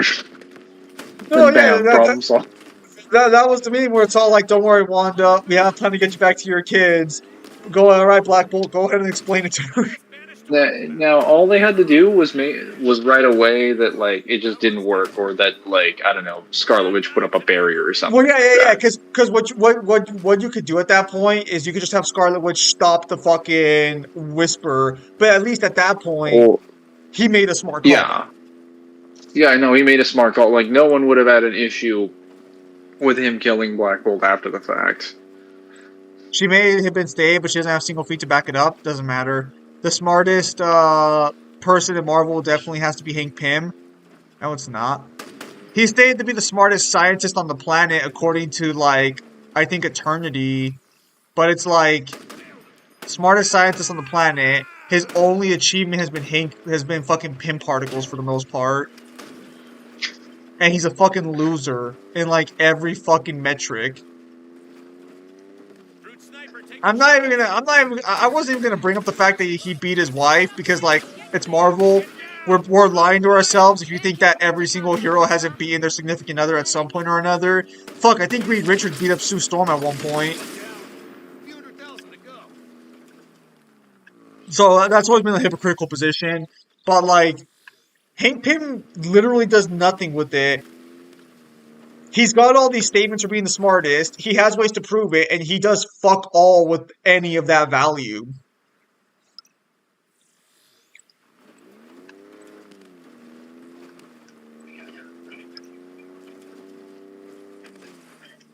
We got time, right? I'm gonna be sick. Oh my god, this fucking terrain! I ain't dead yet, you monsters. You're killing it, Marine. God damn it. Yeah, it doesn't include that Thanos is smarter than the people on the list. I don't know if he is or isn't. That's going to be up for debate.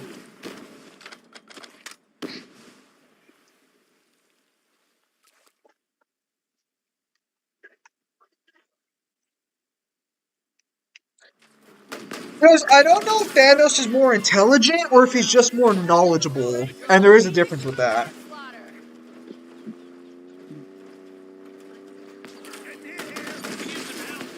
Okay, get to cover.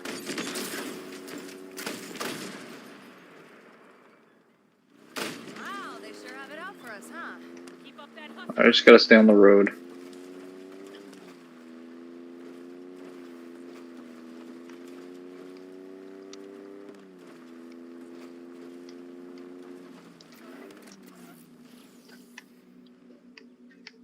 Oh, wrong way.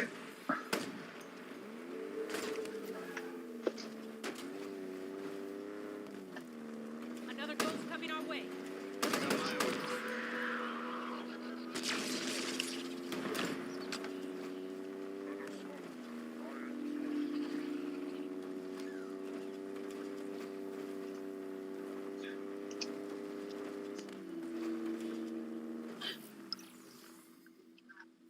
This target is mine.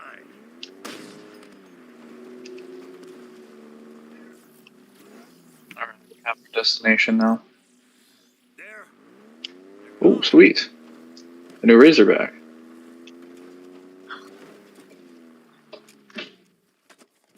Now that is just lucky. Oh yeah, Zim, I did get some statements for Fallout's power armor that you might be interested in. Well, Yes, maybe I not think statements, but like beats. yes, I think I Coming up did fast. see you send a message about that. So I was checking the stats in game, and the T45Es, well, actually T45s in general, are the standard models that are used for the Raider power armor, and that also includes the Forge. Oh no, hang on. Oh, we're all dying. We're I all do dying. deserve this card. Why? I'm sorry. I'm 1% sure the high evolutionary is smarter than Moon or whatever. Probably not.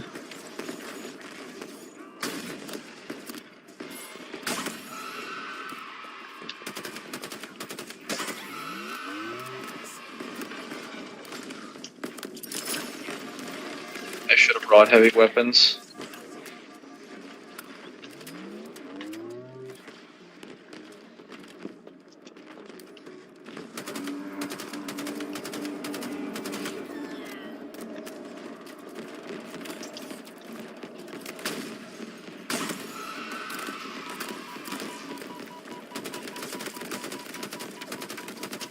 So Sam, what do you think what do you think of the premise of the junior high school DxD? Uh, it sounds pretty fucking suspicious. We'll see how it goes though. We'll see how it goes. Definitely not what I was actually, no. It kind of was what I was expecting. I just wasn't expecting it like that.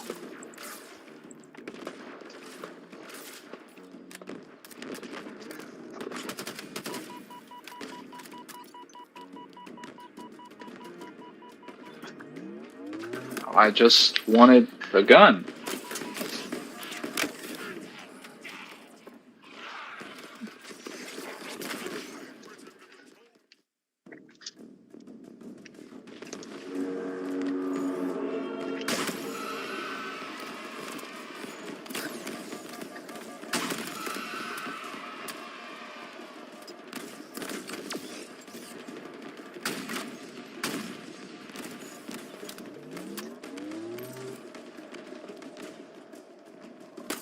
Those stairs don't look safe to step on. Nonsense.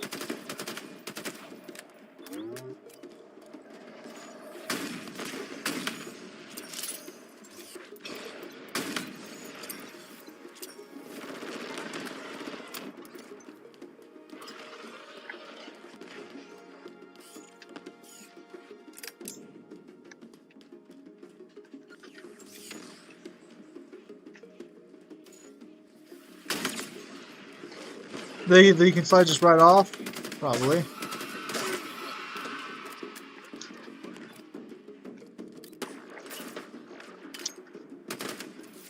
Okay. I got enough sniper rifle ammo to take out the ultras. Ah, fuck it. Doesn't fucking matter because there's so many stupid ass plans we're gonna need.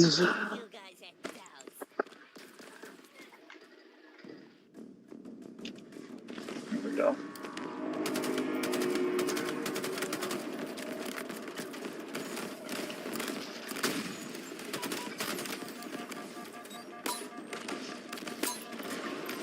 So anyway, the Raiders power armor is defaulted at 45.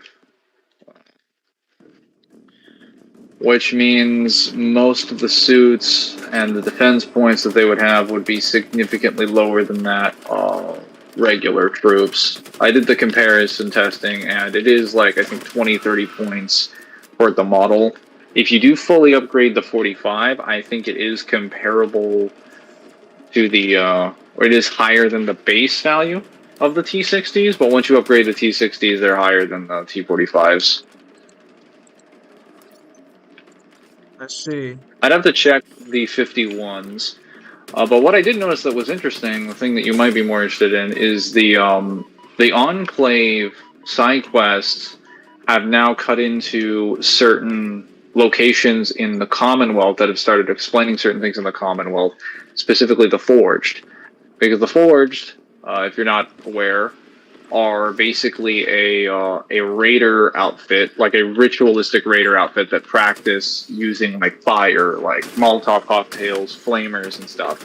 And they have a bunch of different physical trials and rituals that they expect people to do, where they walk through like molten, like nails and stuff like that. And then they like exile you or kill you if you like fail this stuff. Simple stuff.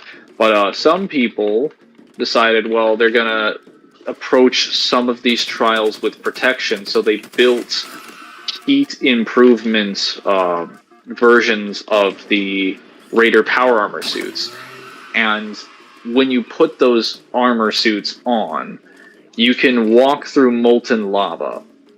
Or not molten lava, the molten like iron ore that's used to like basically mold steel and everything like that. So I just have to find a calculation for that, and that not well. Okay, so here's where it gets silly. That not only would scale to certain Raider power armors, that might make scale to most of the Brotherhood of Steel's armors, because they said that they got this idea from the heavy incinerator that they found in the area that they put to the test in their trials. And the heavy incinerator was taken from an Enclave soldier. Lies. Lies. So what that would mean is that they're incinerators that can burn the the Brotherhood of Steel, the incinerators that they can tank with their armors. Their armor can tank like molten ore and heat, something of that level.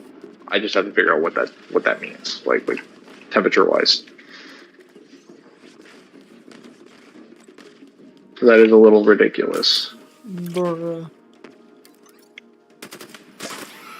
What are these shenanigans?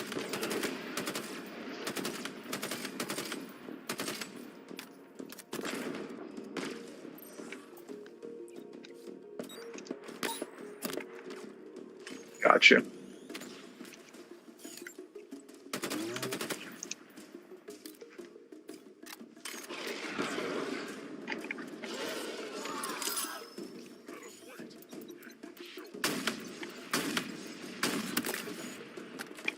There's sitting ducks out there.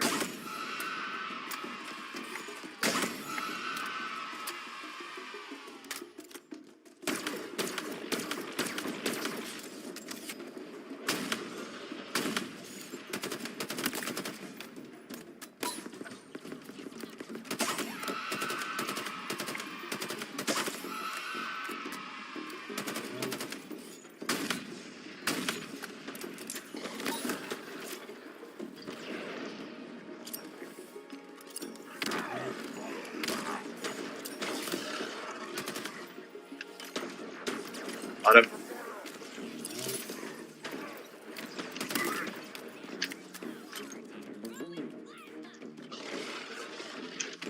Alright, we need one more grenades, but we have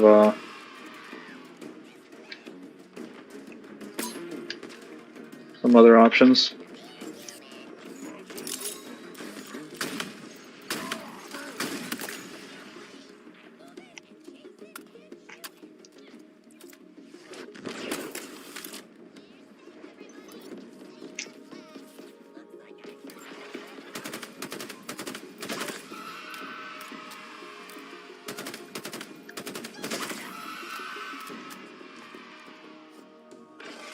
Alright, I have killed all of the enemies except for the hunters, which is the only enemy I actually wanted to kill. Great. Yo! Armor Shaman, let's go!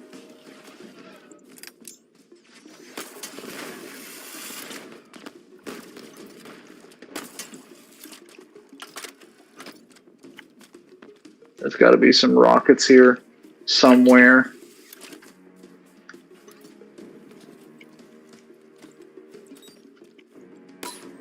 No. There are no rockets anywhere. Just like there was no war in Bossing Say. Stop it. You're Stop silly. what? Sorry, I'm right, Mangler.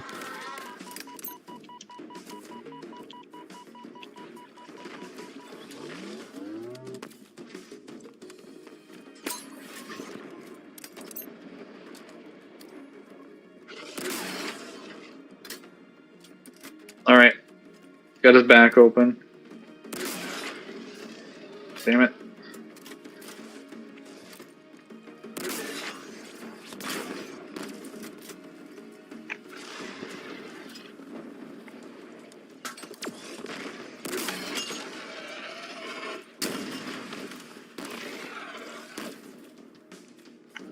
Okay, I got a checkpoint. That's not too bad.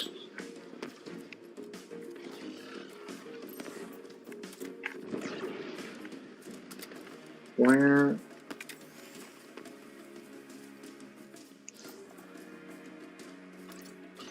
Speaking of Marvel, who would win now, Dante, Lightbringer, Galactus?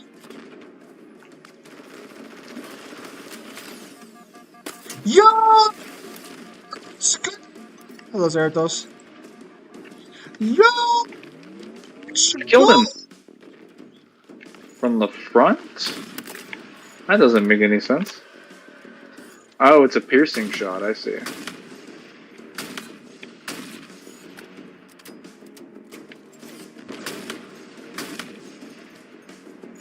Oh, no, that's not fair at all.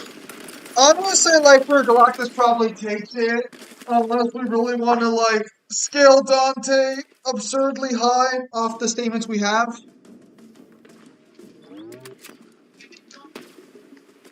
We could scale him, that's just, I don't know anything about what Lightbringer Galactus can do, or where he sits in Marvel's cosmology, so I Above don't think that would basically be very everything. fair.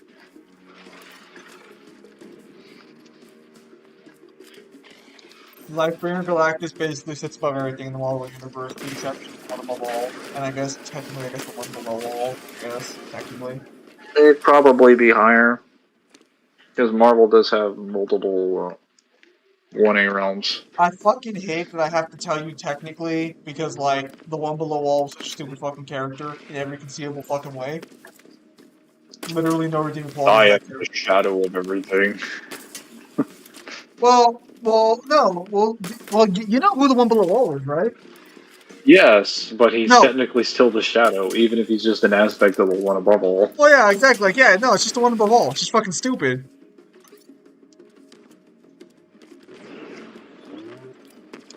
DMC, if we took it to outer, would probably be just one layer into outer, yeah. Yeah, I'm pretty sure Marvel has like a couple different layers into it. Like for context, there are places in Marvel that are definitively below outer, like the Beyonder realm. That one is explicitly like dimensional because they do state that it is the Beyonders are infinite dimensional, and then the White Hot Room is the next realm after that. That's at like the base level for like what 1A is. And then I think the next one is like that weird graveyard place. I can't remember. If you want to know about it, you just have to go and look at Defenders Beyond comic. It basically explains like all of this because it shows the Defenders as they go through all of the realms outside the Beyond verse, and they eventually end up in the one above all's realm. Chilly.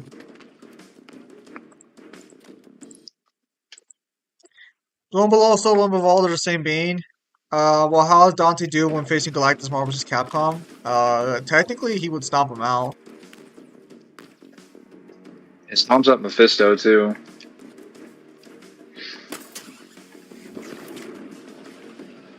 Okay, where is the hunters? Got him. And I got a checkpoint for it too. Nice. Okay. I really need to bring rockets with me. Hang on. Do I have rockets on my upgrade system? I better have rockets. I have to have rockets. No. I don't have rockets. Well, I'll have them after this level. Wait. Where'd he go? Oh, there he is.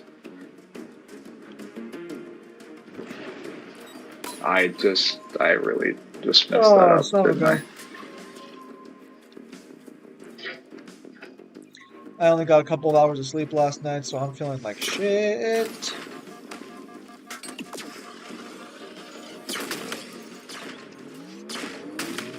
Hopefully tonight I can get a better night's slumber. I'll have to message Devil and tell him I might not be able to stream today, because I gotta go with my brother to on a trip at night because of our mom. Keep in mind, like when we use the statement of like Virgil being beyond all dimensions, that's just in regards to like where Virgil's power sits. Like if it's ever specified or clarified that his strength is in regards to like a specific dimension of in the demon world or something like that, we can scale them much higher. Are you guys go to a food truck? I know Callie has them. No. I mean, we'll probably eat something on the way back, or maybe on the way there. Probably on the way back. But Grenades. we probably won't be eating anything too crazy. We'll probably hit up In-N-Out or something. They are. Food trucks are good. They can be. Yeah. There's some Oh great yeah, ones in my Texas. actual physical game cards for my card game came in, so that's pretty cool. Although I now understand what they were complaining to me about. Was it the artwork?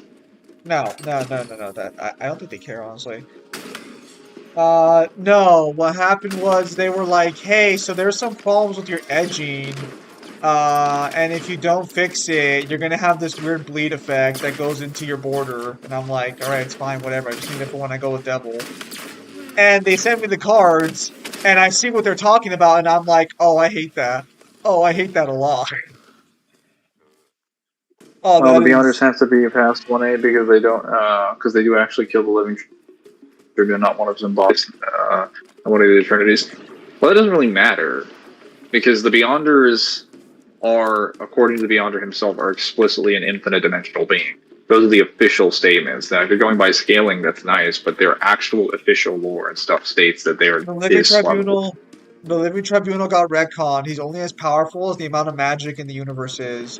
So they did kill an avatar, but they killed all of his avatars everywhere, but they were all varying levels of strength. And it's also worth noting that with the White Hot Room in particular, it's like I believe it has statements of being like completely outside of like all space and time and everything. Whereas like the Beyonders only like they have statements of being able to do like most anything and beyond omnipotent and stuff, but it's always in the context of being infinite dimensional. I want to try They something from they're very clear about that. I want to try something from a food truck. But my mom said that they're disgusting or something like that. Some What's can this? be, some can be, but I'm gonna be upfront. Any food trucks in areas that aren't near the borders are probably fair game to give a shot. Like they have to legally have a license to be there. You know that you can't just sell food. Watch me. The FDA can't stop me. What hope do you have? Or to I guess be more accurate, you can't sell food of a how do I say this? You can't have a restaurant and sell food without being a clean place and establishment. We'll just have to go in the back door then. Oh, well, never mind. Not too Screw the bad. back door.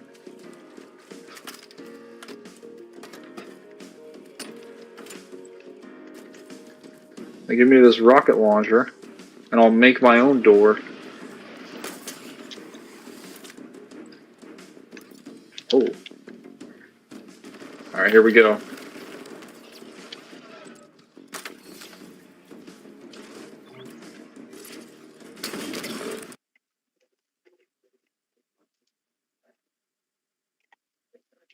Oh my god. What happened? Oh, you did? There we go. Fucking hate hunters in this game. They're so annoying.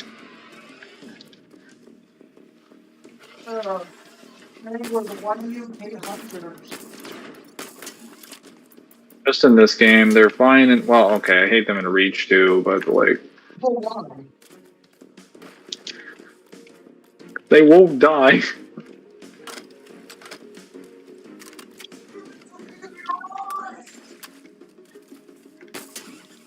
You're getting further and further away. What's happening?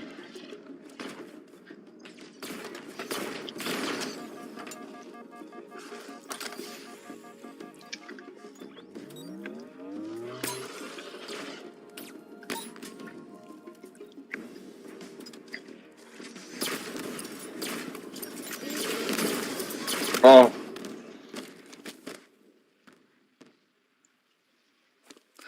Mangler, I'm red rank now in Tekken. You're so fucking carried. You're so fucking carried. I don't ever want to hear you complain about having bad lows ever again. This man got the red rank in 2 days. You want to talk about it? No. He's challenging you to a 1v1, Mangler. You want to be 1v1? Bro, I already 1v1 you, but I'll do it again.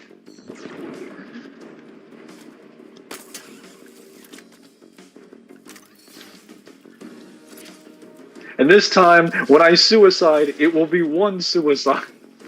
Not double. Bruh. Mangler, what kind of message are you sending by not like just outright just praising him for his good work? What message are you sending? Sure, get a 2. Listen, that was never the plan. But it ended up happening that way. You don't know how difficult the input for double suicide is. For context, Zim, Yoshimitsu has a move called double suicide. That is an extension of the move called suicide, in which he runs up to you. Well, he sort of does like a shuffle forwards. He flips around and then stabs himself in the midsection, and the edge of the blade goes through his body, out the other side, and actually has a decent hitbox, and will do massive damage to whoever touches it, and it has modifiers on counter hits. So if someone attacks you and it gets a counter hit, you can potentially do like 60% of their health on a single stab. If they get counter hit and then they get hit by the second attack, which would be double suicide, they die. But the downside is that if you whiff it, Yoshimitsu loses most of his health, and then he gets to be comboed for free. You want to talk about it?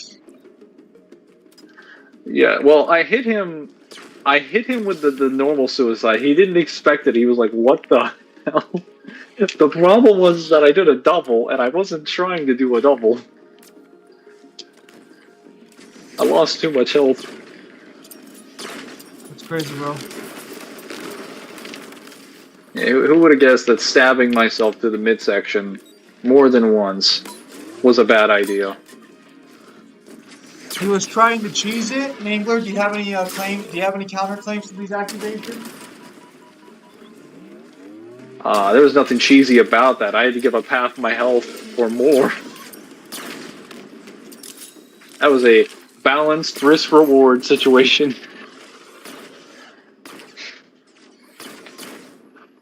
Also, I literally, like, beat you in almost every set with Yoshimitsu.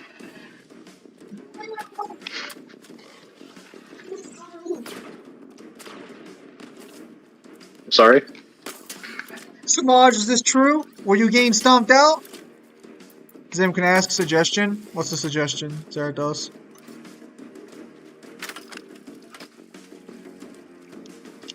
He's gonna ask you if you can stop sucking. I know. Difficult. It's not my gameplay, bro. Take it up, Mangler. I just meant in general. Nah, how can I suck when I'm a G? Why won't this guy, like, die? I did not give him... Well, To be Like, honest, I was day one. Oh, he's already saying he'd stomp you out, bro. He's saying he was inexperienced. Wow, they're still swinging at you.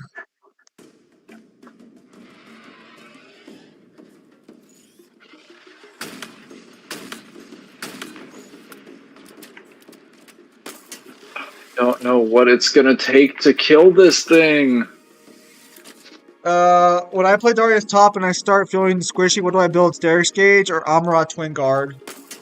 It depends what you're going up against. If they're going for percentage HP damage, you play the Amarat. If they're going for just like armor damage or like piercing or regular damage, go to Sterix. I need to play League some more. Did Vanguard already get added to League of Legends or not yet?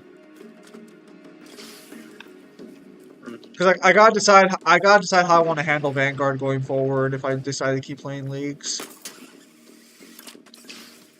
I don't know why you're laughing, Samaj, when you got all those buffs.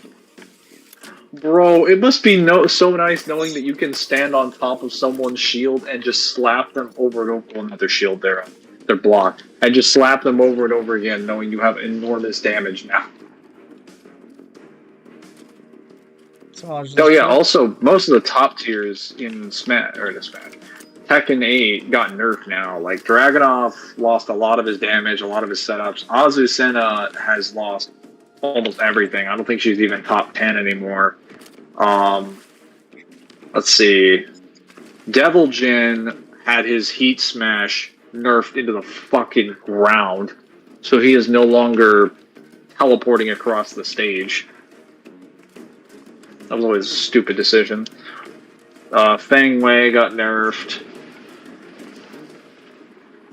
I think Lily got a slight adjustment, but yeah, like, they nerfed most of the top tiers. I think only King didn't get touched. Oh, June also got nerfed, but they made it clear that the reason King didn't get touched and the reason Victor didn't get touched, or these specific characters, is because they are waiting until a specific patch in May, and then they're going to hit them with those nerfs. So even if they didn't get nerfed, there is a reason they're not getting nerfed. It's gonna be in the next patch. It's gonna be in the next patch. I see. I gotta decide what I'm gonna do Yes. then. Dang it! And the Kale fucking Prestige skin comes out with Vanguard. They couldn't have fucking released it at a separate fucking time. Those fucking. When does the bastards. patch happen? Either later today or tomorrow. Because the patch notes are already out. We already know what's in the patch. So if your game didn't update already, it's probably going to update within the next 24 hours.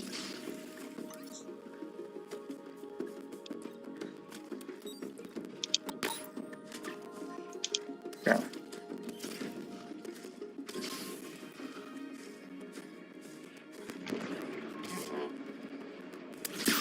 That didn't work. This one hunter's gonna be beating Mangler's ass for the entirety of the stream.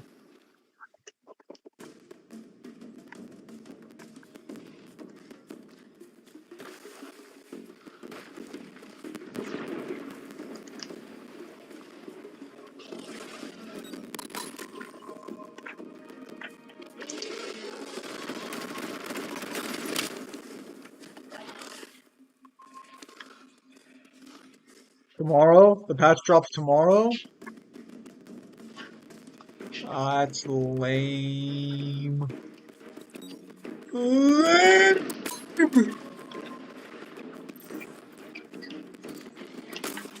No, Mangler did not start playing leagues. The patch he's talking about is for Tekken. Maybe I did start playing these. And you simply don't know. No. No, because I wouldn't let you. Friends don't let friends play League of Legends. Oh my god. Jeremy's yelling at you now. Jesus Christ. I don't know what you guys want me to do. I've hit him like 5 times. He should be dead. Mangler, are there more grunts or more drones? Also, hello, Pim Demon. You've been a member for 27 months? What the fuck? How long have I had this membership program for? That doesn't sound right. Finally. Technically more grunt. Well, okay. Phew, There's more. it's over. There's probably more drones that are alive, just because the grunts have better population control. If they didn't, the grunts would outnumber the drones. Because the drones, I think, are only on like one major planet and a few colonies, whereas the grunts have a fuck ton of planets that are constantly monitored.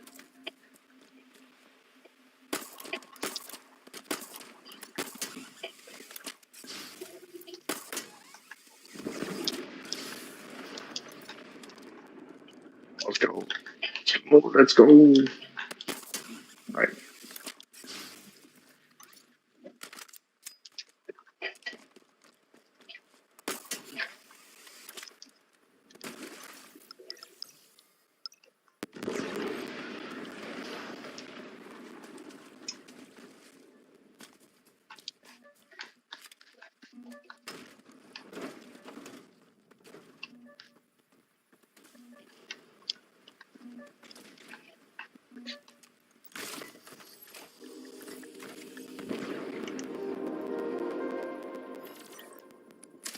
Right.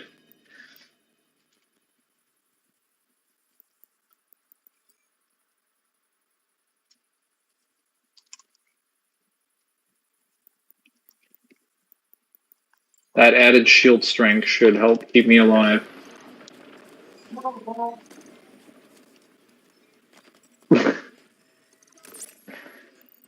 Did anybody else hear that odd comment from the peanut gallery just now? It could have just been my imagination or something. We wouldn't. It's just, it's nothing. Closer. No, it won't. You don't think 15% extra shield damage will matter? They really don't want to. That was mainly referring to the disruptors, but yeah, maybe the hunters are make a difference.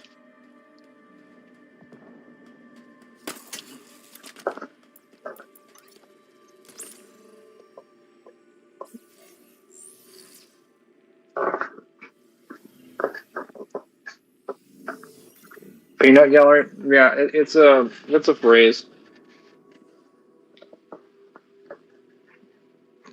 Your Just mom's a referring to phrase. something that's like kind of pointless.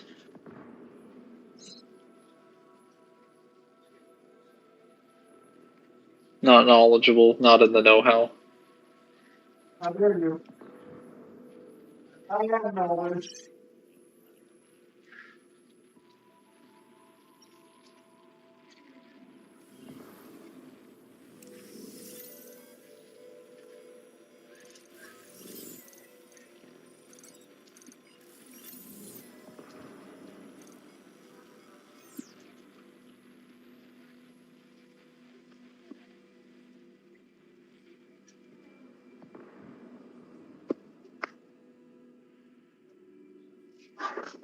I have buffed my Kuma. I gave him a guitar.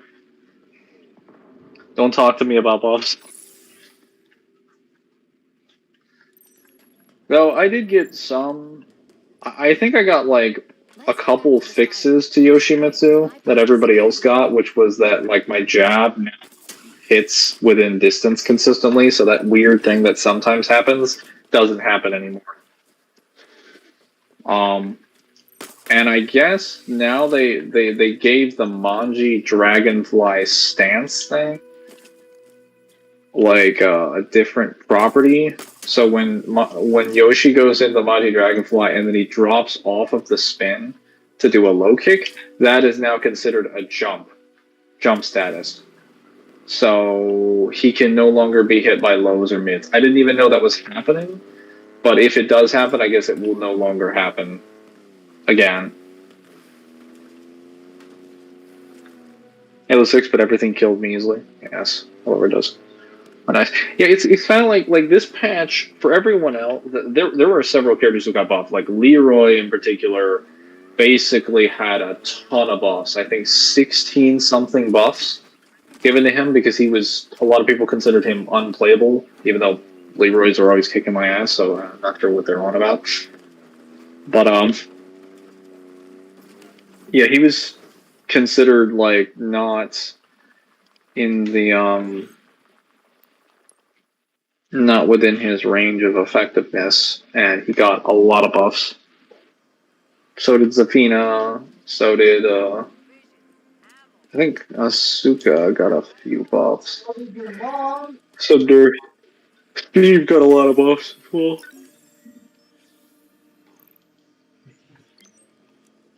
Razorback en route.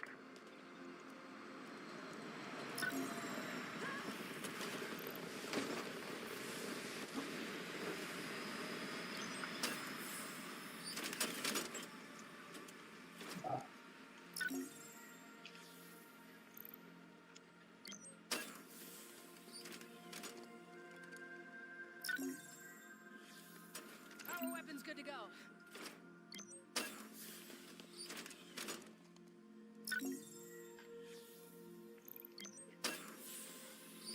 Yep, I got it. All set.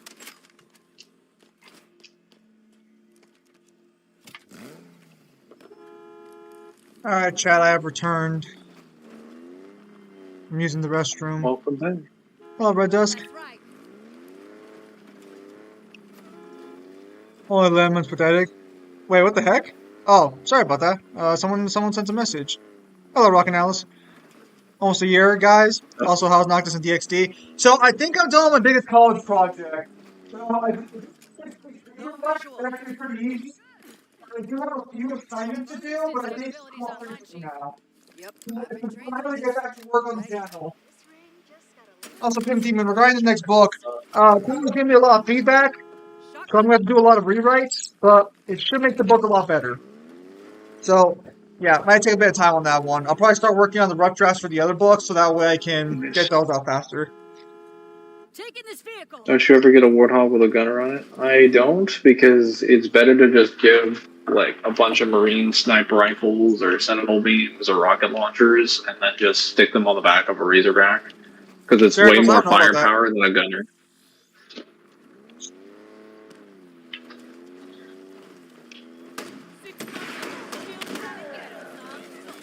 Taking the turret. Zim is I think Kane's in fact inspired by me as a Ghost Rider. Kill that turret. It's possible. Bitch, I haven't even mentioned the book. Also, Rin sucks. I know. Not while we're around. Hurting over here. Just Oh, I'll no. get a progress update on that. Enemy contacts. Where'd I you don't go? have any tires. Bastards. Coke's better than Pepsi. Just getting a progress update. And that's why I love spark grenades. Long range weapons online.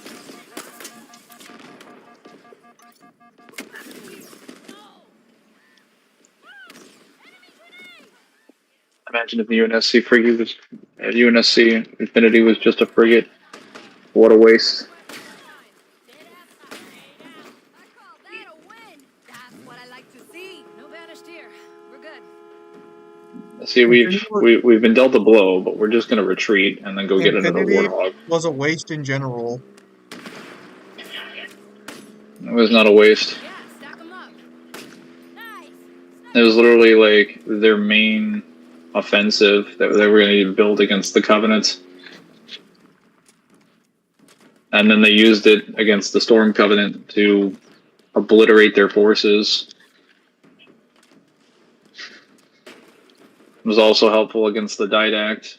In fact, if they hadn't stuck so much Forerunner tech on it, it wouldn't have survived long enough against the Didact's forces. But, you know, I guess that's not important. And yet it was destroyed easily by the Banished. Not easily. They specifically had to ambush it with like a fleet of their ships. You got it. Stand by. Easily.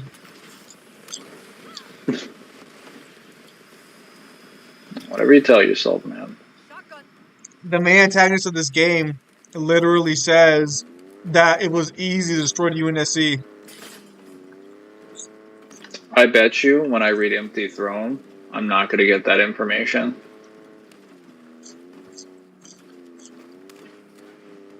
Because we still don't know, other than like we're just shown a scene after Infinity's already there and being attacked. Or like we're not shown like exactly how he snuck up on the Infinity. Wasn't the Infinity built to take on a fleet?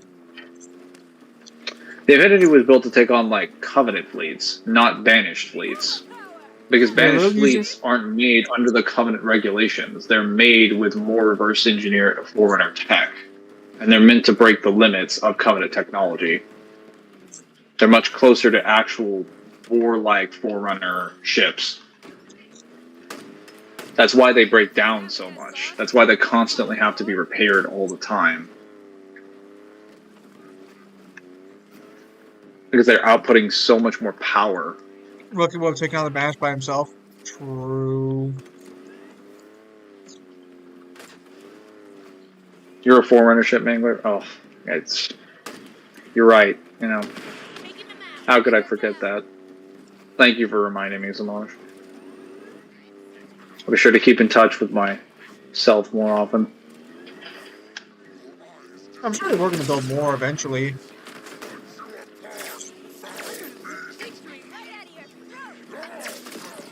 Can we stop exploding? Okay, yeah, that's it. Fuck these guys.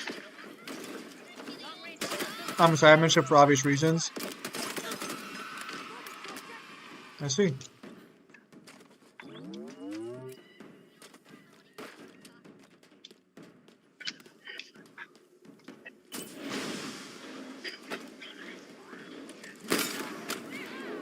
That was supposed to go through the gap in the tower. But it didn't. I saw it was gonna hit the wall by like a second before it actually hit. I was like, oh, he angled that So wrong. did I. The moment I threw it, I was like, that's not going out the wall, is it?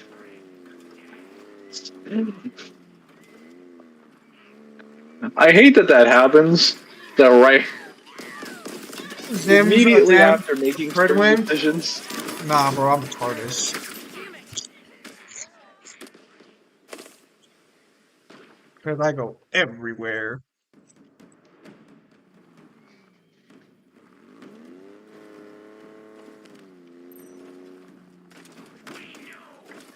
Long distance capabilities online, Chief.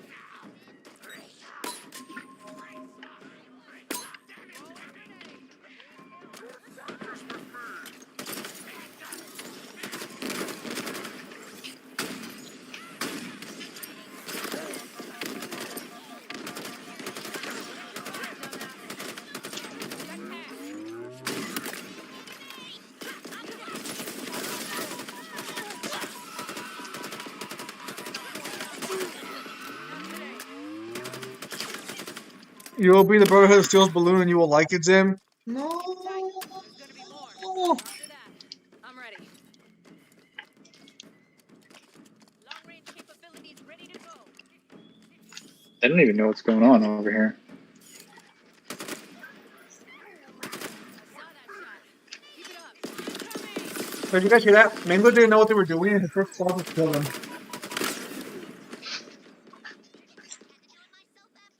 No, they didn't know what I was doing. Ooh. Element of surprise.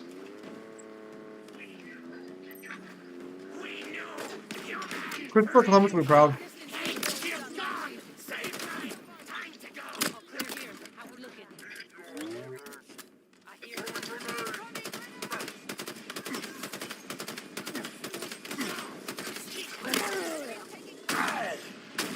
Gears 6 and a Gears collection, maybe at Xbox. What? Be the judge of that. I still gotta beat Mangler's Which ass is to in say Gears. when I get around it. Sorry, didn't you already like turn down my gracious offer to challenge me in Horde?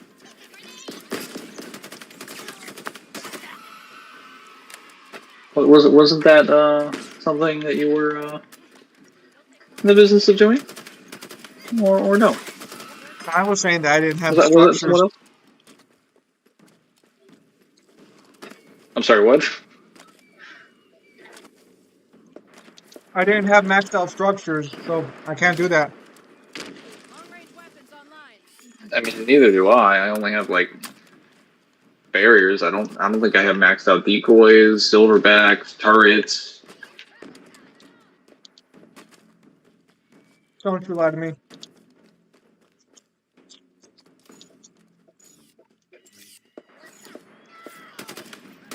I don't like lower prof scalers. Why?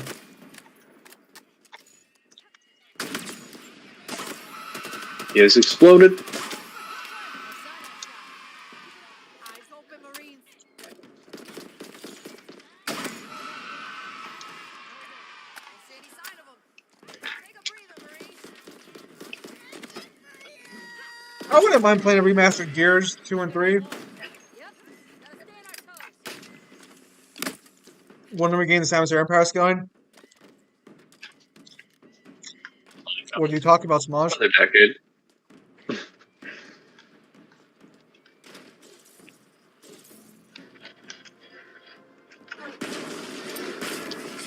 Oh, that was a hunter that came out of there. Lovely. To be fair, my hot powerfuls don't get scrapped, they get put on hiatus. I still have all the research I did at the start.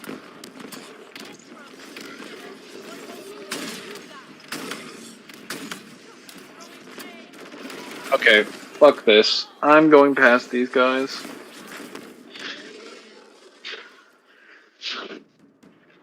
This is ridiculous. Gonna be more. Copy that. Oh, the bridge is out. Of course the bridge is out. Okay, hold up.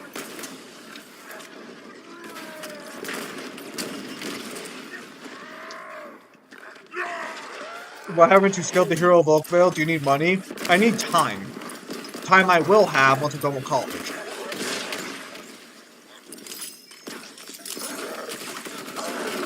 I gotta get that hunter out of there. If I can just push him off the bridge. He's dead. Keep tight. There's gonna be more. Yep. Gotta stay on our toes. Because what I need to do is, after I'm done with the college, the first thing I gotta do is finish translating all my guidebooks, then do a video with Kyle for Metal Gear Rising, then I'll start working on my Big Fist of the North Star video, then research Naruto, specifically Itachi, and then do a versus matchup for that, and then hopefully during that time I'll finish Final Fantasy 15 so I can get scanned and stuff.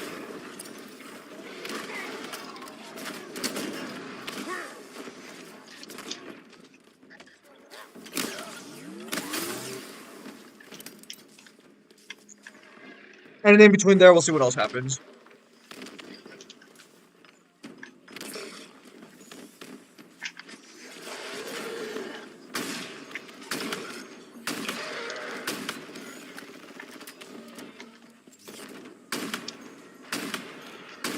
Nope.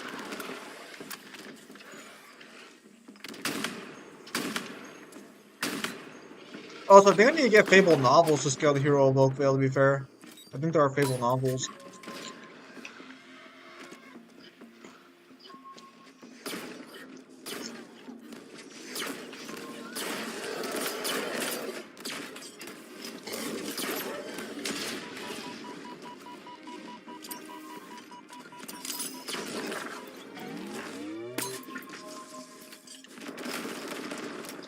How about you people finish that damn DMC video? We're working on it.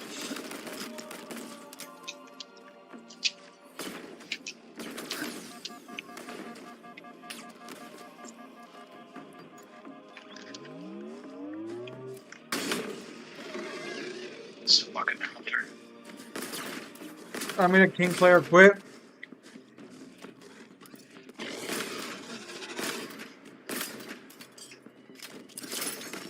You hear that, Mangler? He's improving.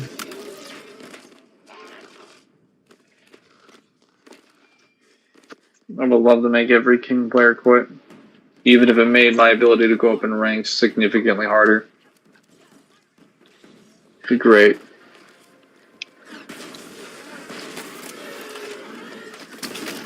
Zim, I've seen houses built faster. To be fair, we would have had the DMC video done if it wasn't for the fact that PLC happened. They killed the chief. Focus fire on my target. There's gonna be and more. a Which few other things. at this point, I think just in general, POC should probably just be a separate, like a part two to the big DMC video. I know that kind of defeats the purpose a little bit, but POC is constantly adding new information. I can add it in such a way where I'll make it clear that we're getting more information. I can like make it have its own little mini section.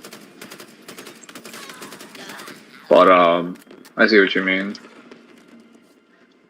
Yeah, there's constantly new updates and stuff happening. Like I've already finished the main campaign for POC and all the side stories and content now. So now I'm just getting like all the items and stuff, but I technically don't need that for the reference video. I will need the rest for the big DMC video. Let's see. And it's So why that's not kind of why I'm Cardos. just like, I remember 7 or 8 years ago when Versus Wiki were angry at you that there was going to be evidence for 2C Dante. I think you're probably going to get even more backlash for this video. No, they've accepted it. Hi guys, how's it going? Hello, Neon. Game ready to go, man's birthday. How have you guys been good? Is anybody assigned for Beta Hero in attack position now that he has the cards? Yeah, I need to send you those pictures later so you can take a look at what I'm talking about. Because once you see it, they're fine for the most part, but the little edging on the side really kind of just like sticks out. How do you know PF Combat's getting more and more information? Because it's a live service game. because it's a constantly updating game. It'll always get new characters and new information.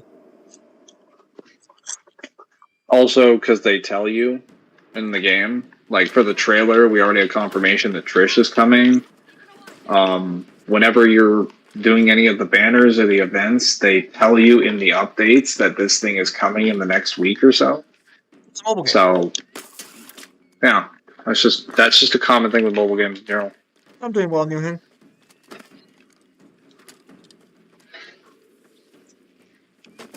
They're like, here, more stuff, and you're like, oh, okay, more stuff. Haha, your grapple pin reached the other side.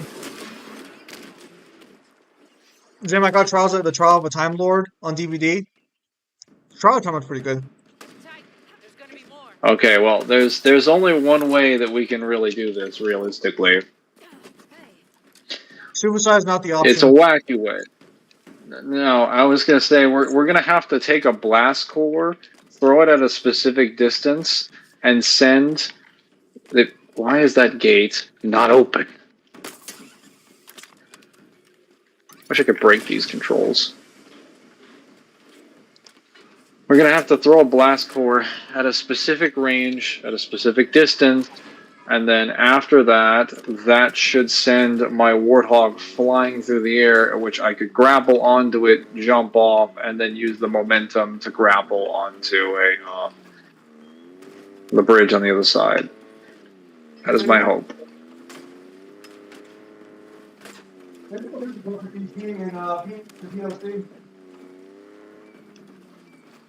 Sorry, what did you say?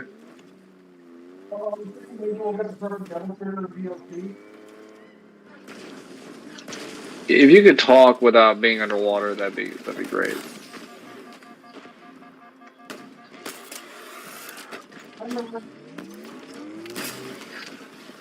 Oh, I'm hanging on. Don't worry.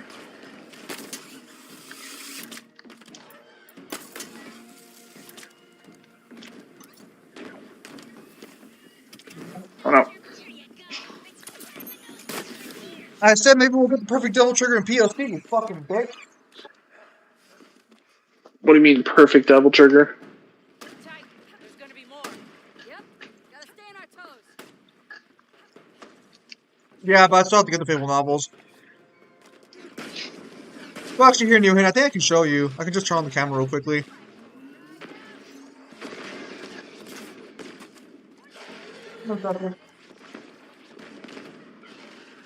Isn't Raven from DC 1A now? I have no idea.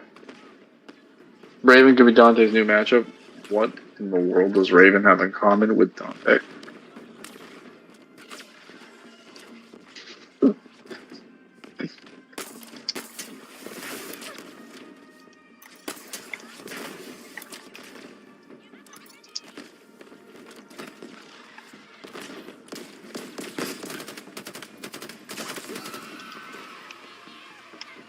Hang on. Let me turn on that camera.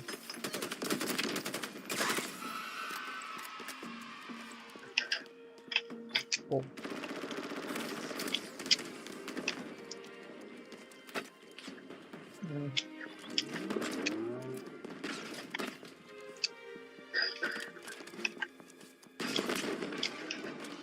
I'll use your deck. Okay, right there. Can you see that? Well, I can confirm that the Yeah. blast can definitely send me across that distance. Unfortunately, okay, it's a little more noticeable on this one. There we go. See that little blue right there? Right below the white? That is what they were talking about. Whatever you say, sir. Let's go. That blue along the ground. That is what they were telling us about. Yeah, we were gonna get that going on.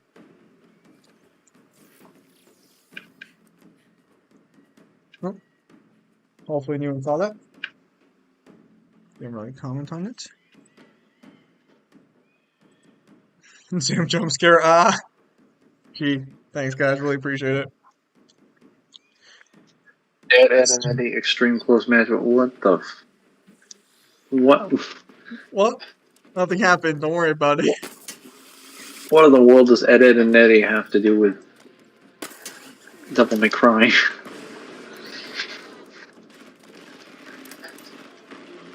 Oh, I guess I'll start re-sleeving the cards. let's go over there.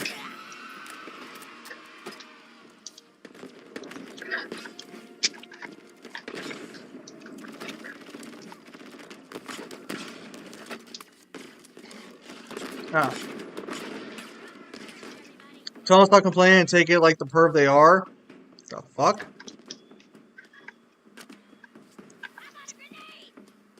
Pigeon, what the fuck are you talking about? Look at that. Okay, I'll probably just have to use a Warthog. Tight. There's gonna be more. Acknowledged. Keeping a watch out.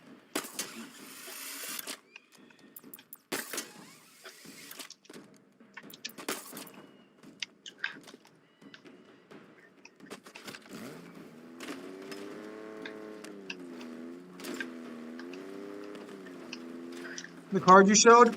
No. So the problem was, the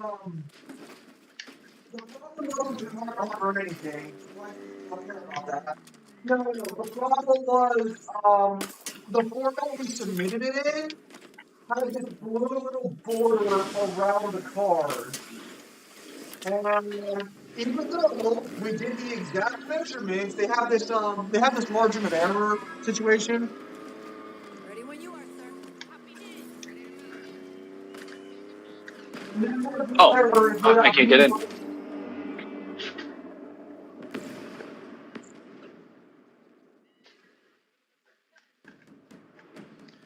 Okay, new plan. Keeping alert.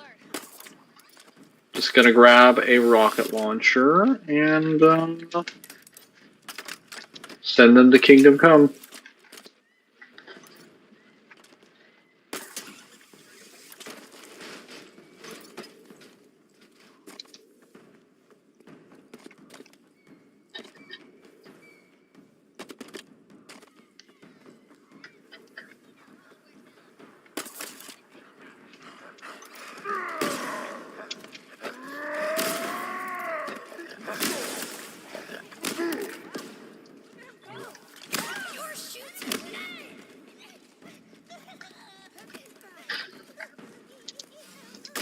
Kill confirmed.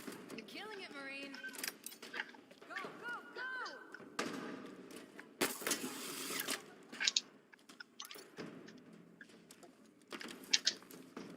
Alright. A gravity hammer. Yes! There is hope.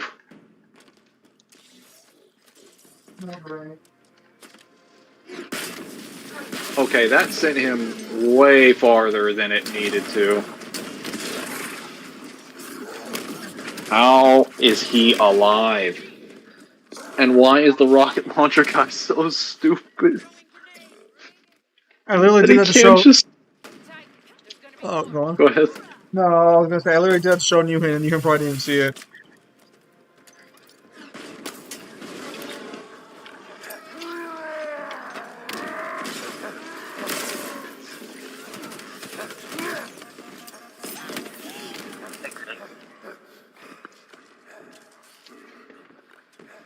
That was good. Yeah, no. Hang tight. There's gonna be more. Copy that. I see it.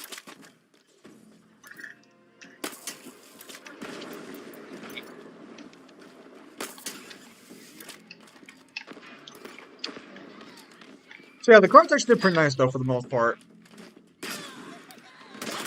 They're a little weird, but I'll try and I'll try to show them him more directly later on because there's some weird issues with the coloring on some of the cards. Well, that's probably because the effect doesn't translate well with print, probably. Oh my goodness. This is so dumb. I'll just have to go around the sides then. Oh, so you could try not dying. That also works. Copy that. I see it. I just want a checkpoint. You could try not Halo dying. games are like so fucking bitchy about giving you checkpoints. Do you guys know the theory that the reason there are no adults in A because they are in purgatory? Yeah, the the purgatory theory is pretty popular.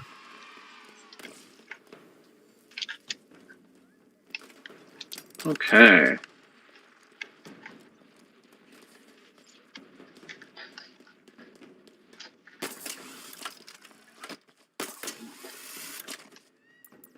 Yeah, no. So the cards did come out nice though, so that's pretty cool. Can't wait to play test it with Devil, see how that goes.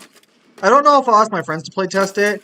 Unfortunately, I did tell some guy in town that I was doing this because he's the one who gave me the packs to work with. And I kind of think he might want to try out the game, and I'm like, no, please, please, I like being secluded and alone. Don't do this to me.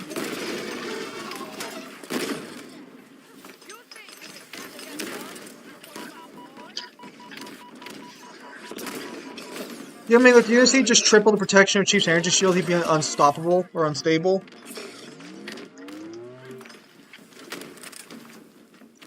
The purgatory theory is not new. It's a really old theory. Checkpoints back in my day, we didn't have checkpoints. You should be thankful you play games that even have checkpoints. Yeah, Mangler, you should be grateful. It's not very reassuring when it's difficult to beat the enemy at all. Oh my fucking god. This is so stupid. Okay. I'm gonna have to kill every single enemy. Holy shit.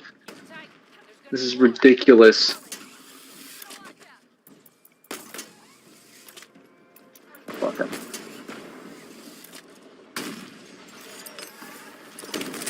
I think the purgatory theory is disproven because we do see some of the actual adults later on showing up and making appearances. There's gonna be more. Nice field and ready for more. Like, I distinctly remember at one point the parents directly being not shown, but they're directly there in the episode.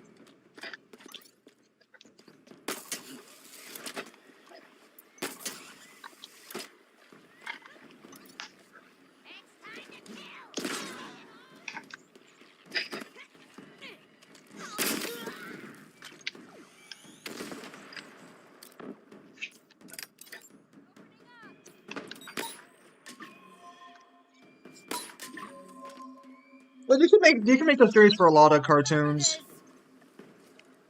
You should be glad this game is like, oh, you died? Well, we're not baby. Oh, this thing's still alive and unstoppable. You're not going back 2 seconds. You're gonna have to restart this part all over again. Yeah, man, you should be grateful that you get checkpoints at all. The Red Dusk has spoken.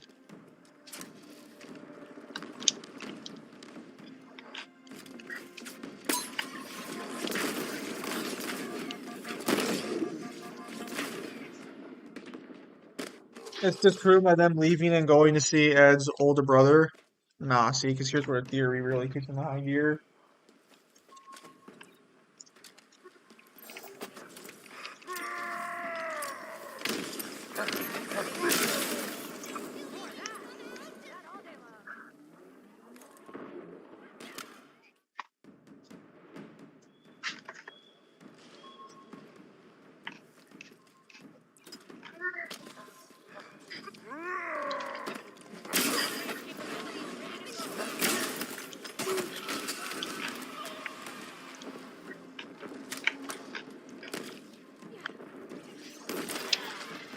Some theories can be pretty good, but most of the time they're just like theories for the sake of theories, in the sense that they're not really like they're not meant to be anything more than like that. Because Recess, an old cartoon, also had a theory like that.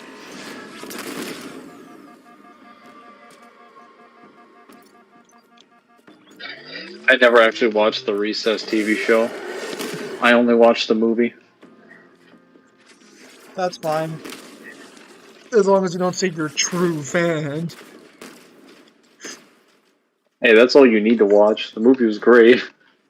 bruh.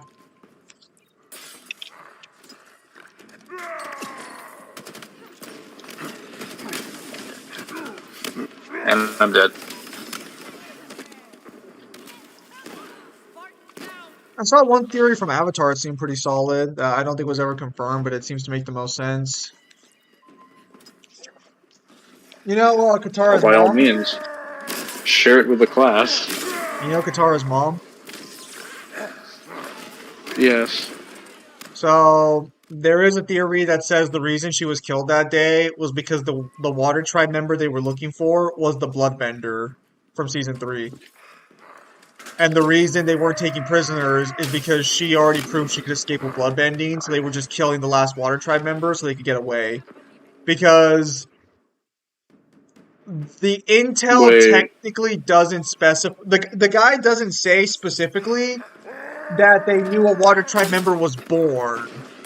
And if there was because I think he does say an informant told them, but then he would know it's a child because the informant would have to know that it was a kid. So it just makes more. Hang on a minute. I don't understand. Are you referring to the first attack of the Water Tribe or the second one? No, the one that gets Katara's mom killed. So Oh. the Southern Water Tribe. You know how they went to go take all the fucking waterbenders and shit? Yeah, they wouldn't be looking for Hana. Hana was already in their custody. No, because she would have escaped by that point.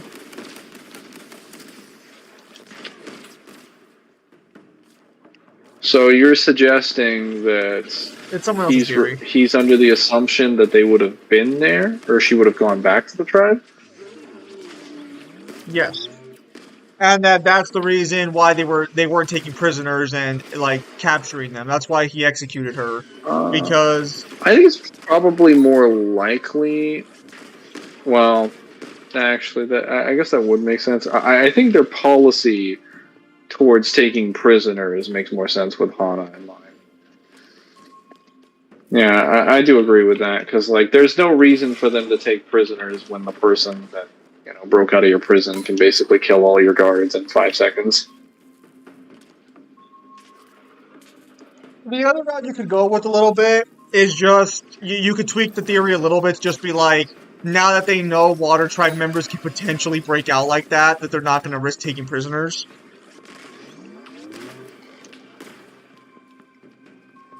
Regardless, there's enough of a suggestion that her breakout is what led to bad things later on, if that makes sense. Yes.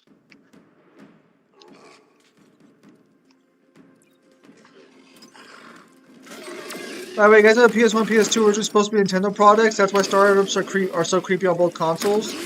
Is Nintendo known for creepy startups?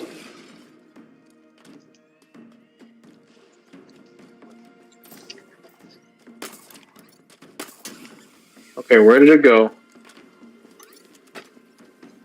Yes, Katara's mother is a middle-aged woman, but if you go with the premise of the bloodbender who escaped, they'd probably be around the same age. I don't think we're actually. Well, no, They they are would. around. They are pretty much the same age. In the flashback, in the first attack, they're basically best friends. You see them right next to each other. The woman that's standing next to Hana is Katara's mother. Damn. That's crazy, bro. Now, where the hell is the fucking hunter? There he is. That's Got crazy him. that I'm probably gonna have to buy more fucking sleeves to sleeve up these fucking cards. Goodbye, fool! Pretty sure it was No! Katara's grandmother. Yeah, it might have been. It's gonna No! depend on how you approach things. Congratulations, Neil Bloodbender, big deal. Wait. He's falling to his death. Yes! Victory! Oh. Wait. How do I get over? I swear to God, if there's just a door switch that I forgot to hit, I'm gonna be so angry.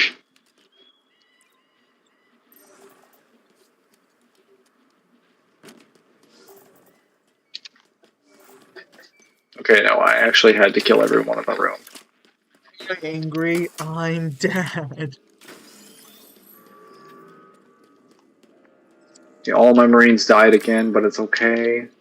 It's okay because they're Okay. expendable and I just throw them away like they're fucking roaches. What? Yeah, it's just like every Halo story ever. Yeah. Not Halo Wars. It's because it's a Command and Conquer style game.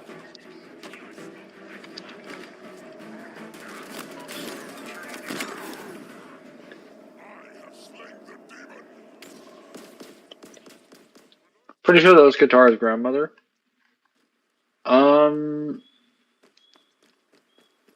No, I don't think so. Oh, actually, It's one of the situations like it might be, I'm not too sure. well, given the age, it's possible it could have been Katara's mother. Well, I was gonna say, well, no. So the reason I'm gonna say it might be the grandmother is because the Bloodbender's super fucking old when Katara meets her later on, and if she was, I but like, know. I don't know, because I don't know how old her mother was when she died.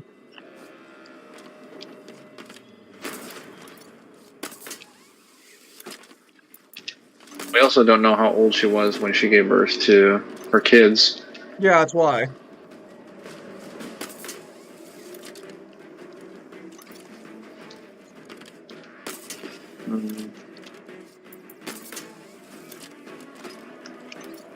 Where is... Oh, hello there.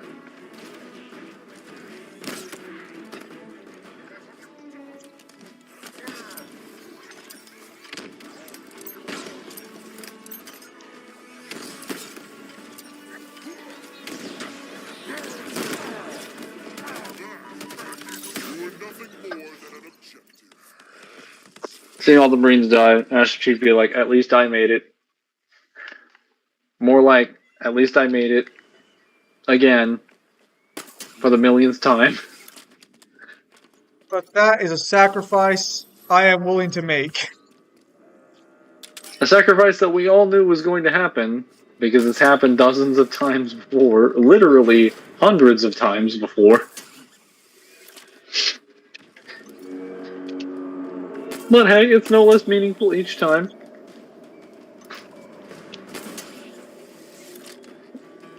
Alright.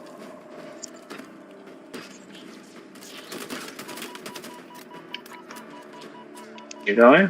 Okay, perfect.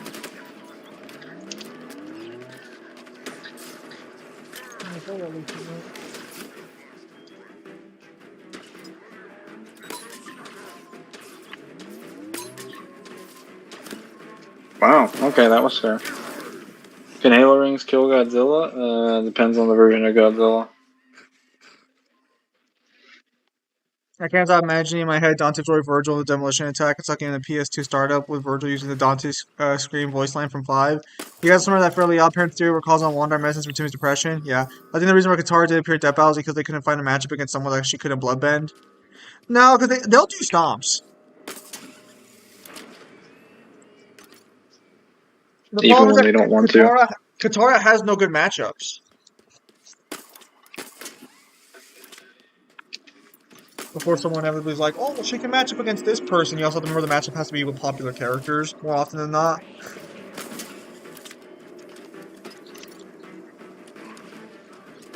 Like, I'm sure if you try hard enough, you could find a matchup for Katara. I'm not saying you can't. I'm just saying that, like, they had a very clear intent of it has to be somewhat popular.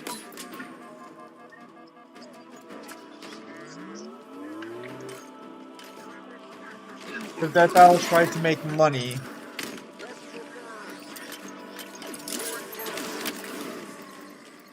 And to be fair, it was working out well for them until the very end.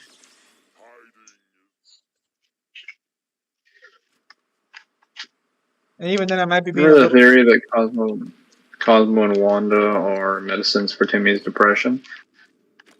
I was not into theories like that, so I never heard of that. Yeah, the theory basically goes something along the lines of their depression medicine for Timmy.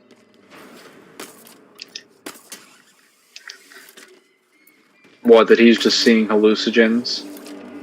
Yep, that's why no one else can see them. But obviously, there's several issues with that. Although I think the theory tries to justify it later on whenever people see them. They're like, actually, the reason other people can see them is because they're also on the medication. One of those theories that kind of like keeps going further and further down the rabbit hole. We're all so depressed that we take a medication that changes and influences our very sense perception to perceive reality differently.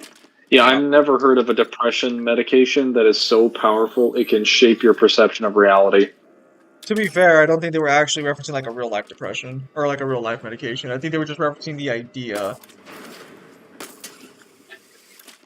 That is gotta be like one of the most cocaine filled theories I've ever seen. Not all theories are good, Mangler, but they all do exist. They are entertaining.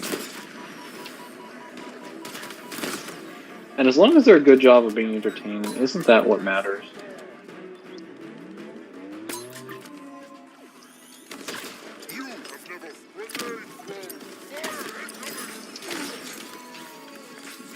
Did I just die to the shock damage? Guitar by itself has enough popularity? I think multiple people have that popularity for it to be under death battles. Little rules.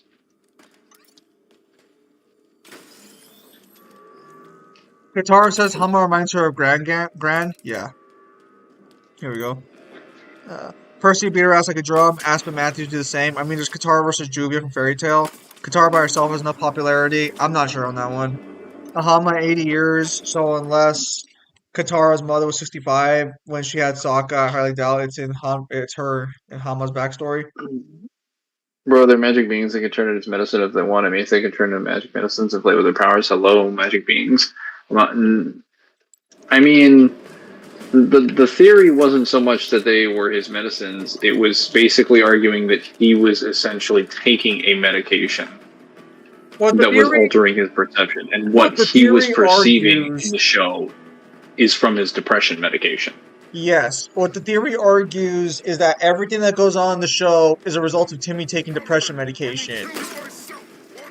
And that tries to explain away fantastical things. It also tries to explain away. It's also trying to explain away Vicky too, because the premise is that Vicky's not actually that bad. He's just hallucinating her being that bad. The problem with this is that, like, much like with a person who actually has schizophrenia or some kind of disorder that prevents them from being able to perceive reality, that is an unreliable, like, narration. Because how can you prove that? Other than just asserting that it's possible, which even asserting that it's possible is kind of like flimsy, considering you have to now justify that other people in the reality are also perceiving fairies. Not to mention Crocker in his entirety. Although Crocker is quote-unquote crazy, Crocker's only crazy because he's obsessed with fairies. He's actually a very sane person. Like, his specific position is that he believes fairies exist, and everybody's like, no, fairies don't exist because there's no proof of them. But there's generally no proof of them because they keep using magic to remove everybody's memories. I wouldn't even call Crocker insane or like even obsessed. It's just that he knows they're real. No one else believes him. and he's just so like Well, he's because you he's see obsessed with the pursuit of it. I'm not saying he's not rational. He's completely right, and he's completely justified in it. I'm just saying that like the pressure of it is causing him to just act like crazy. But 'cause he himself is not crazy. I don't know if you've ever seen. I don't know if you remember the Fairly Odd Parents movies, the trilogy they had or whatever. But when he meets Yes. fairies, almost every single time he points them out, gets excited for a few minutes, and then just kind of like moves on with his day. I'm just talking about more so how he acts in general when he starts talking about the fairies because he just freaks out. Is mind control and bossing slavery? It's heavily implied that it's basically slavery because their guide gets killed basically. Plus, they're also abducting people against their will and forcing them into labor of some kind. So, yeah, like they're turning. Technically, their guide is one of dozens of indentured servants, and that's like the kindest way we. I mean, yeah, they're not being like. Well, I mean, if you consider mind control a form of torture, then yeah, I guess they are being tortured. How is this even a debate that they're not being tortured? They literally get held down in a chair. They get fucking Oh, strapped in. no, I forgot about the jet. I forgot about the jet part. I was only imagining the girl standing in the room, but yeah, I forgot about the brain, like that part of the brainwashing. You know, the most important part of the brainwashing procedure. The actual brainwashing. Jet deserved it. Jet didn't deserve. Jet's weird. I don't think Jet deserved to be brainwashed like that. Maybe sent to prison for a little bit to just cool off. Well, Maybe like a therapist you or have to something. remember, and this is what made Avatar like so good in comparison to other shows on Nickelodeon and stuff, is that Avatar treated its world with the seriousness of an actual adult series. Jet's a child, like probably grew up as a teenager. I think he mentioned his parents got killed by firebenders. Like he's a trauma survivor who has a crazy mentality of how to interpret the world and how to interpret the war as a result of the fucking century-long genocide the Fire Nation's been doing to everybody. Therapy. Jet deserved to be able to expose Zuko and Iroh then. So this is where it gets into a morally gray area because Jet has every right to do that. He's actually not in the wrong for doing that because they are firebenders. They are a threat. He's not wrong. The problem is the nuances of individuals in the society. He's like writing them off with a blank with like a straight like what's the term? He's painting all Fire Nation members with one broad stroke, which is him not learning from the original attack on the old man. Yeah, it's kind of in a similar vein to the way that the Fire Nation treats the world. They're all painted with like one specific brush. They fall into one category with one distinctive amount of traits, and that is his ideal model of what he considers to be like wrong. There's also the issue that his problems. Well, this isn't like necessarily morally problematic. It's problematic from a position of like action, and that his problems are issues with the state. Like he's directly causing issues with the state of the bossing. Say there was no situation where he was not gonna, where he was gonna get out of that scot free, because he's directly exposing the idea of the war to a secret state, and that's against what they believe and what they strive for. Which, to be fair, like I mean, it was a super interesting idea that Bossing say didn't know about the There is war. no war between bossing states. Well, so this is Here where we it are gets safe. Here we are free. kind of complicated. How did you clear the war if Iroh had invaded and was gonna break through the wall? Like, I'm not too sure how you cover that up effectively. I would assume. Well, they would have covered it up after the fact. Well, the point I'm making is that Iroh's invasion of Ba Sing Se is recent. I believe he was like a bit of an older guy when it happened. No. He was a young man when he went to Ba Sing Se, right? No, because what's it called? You find out about it in the flashbacks with Zuko. That Zuko is a kid. It's over like 10 years ago. Yeah. So Okay. it's like so they could just have made up an excuse that they won with the Fire Nation. The Fire Nation surrendered, or the Fire Nation had a peace treaty or whatever, and there's no longer any wars with them. Oh, you know what? That's probably what happened. But no, Because because the Earth King didn't know about it. The Earth King doesn't know about anything going on Well, outside of his palace. well, that's the point. No, so like the Earth King, by comparison, next to the rest of the other settlers in Ba Sing Se, is like significantly more ignorant. He's never been outside the palace. He doesn't even know what's going on in Ba Sing Se. Bro, half of the guys you killed have been just due to ragdoll physics. Well, the boom skull is most helpful when they're shielding. Iroh never broke Ba Sing Se's wall. He was going to, but then his son died, and that's when he backed off.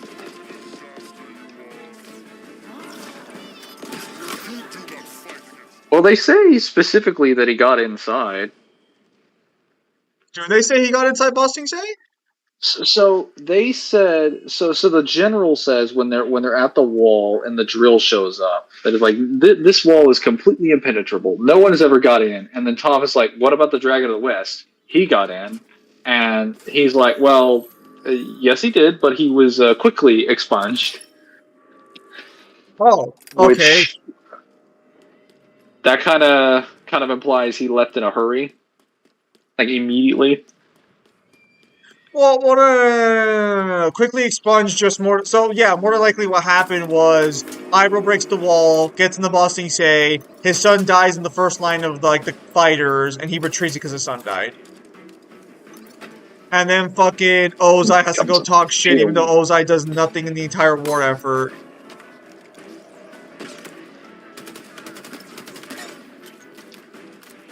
Actually, now that I think about it, what the fuck does Ozai even do? We're never told, not even in the comics.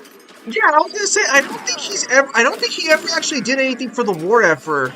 Like the most you could argue is that during the fucking meteor, he was gonna burn apart the Earth Kingdom, which at the same time was also gonna be total fucking what a stupid fucking plan.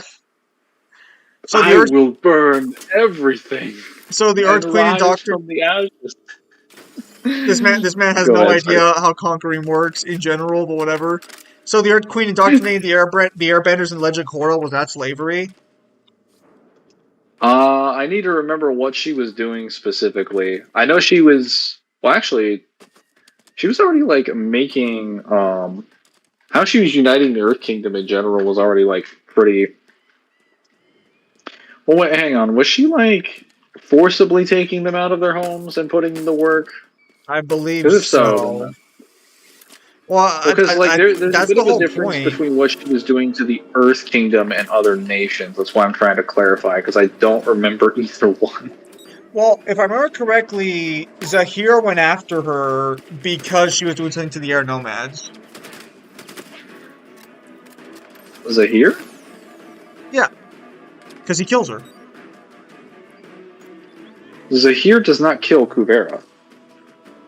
The Earth Queen, not... Oh, the Earth Queen. Yeah, okay, yeah, no. The Earth Queen was a bit... Now I have to remember what the Earth Queen was doing. I remember the Earth Queen being a bitch. She was really like... She was very authoritarian from what I remember, but I don't remember what she did. She did something really bad. All I remember specifically is that the Earth is that the Earth Queen is allegedly the reason Korra got taken off Nickelodeon. That's probably because Zahir suffocated her to death with a air dome. Oh, I thought it was because Because the. when well, go ahead. Well, no, I thought it was because the Earth Queen was a tranny. I don't think her being transgender was the reason. It probably was something that they did that was like too, you know, Were there gruesome deaths in it? Like the original? No, there aren't, right? there's probably someone in there. I don't know, because you get a lot of people who died pretty fucked up in the first season of Korra. Oh my god. Did you see his shield pop in the distance? I did. They intentionally Alright. made her unlikable. I mean, that's the point at times. You want a character you want your audience to despise. Oh, Yeah, that was a like when political thing while Zahir Iroh was a military man? Ozai so wasn't even he's a, worthless. The last of Ozai wasn't even a political dude. He literally got bored in his position. His position was sucking. He couldn't even convince his own dad to let him become the Fire Lord. He had to literally kill him to make it happen. His dad was like, "How dare you make fun of Iroh when he has just lost his son in the war effort? You are so insensitive that I'm going to kill your son." And Ozai is like, "Joke's on you. I'm a psycho." Joke's on you. I don't even like that son. Old of you to assume I cared about anyone but myself. I think there's a case to be made he cared about his daughter. No, he cared about his legacy.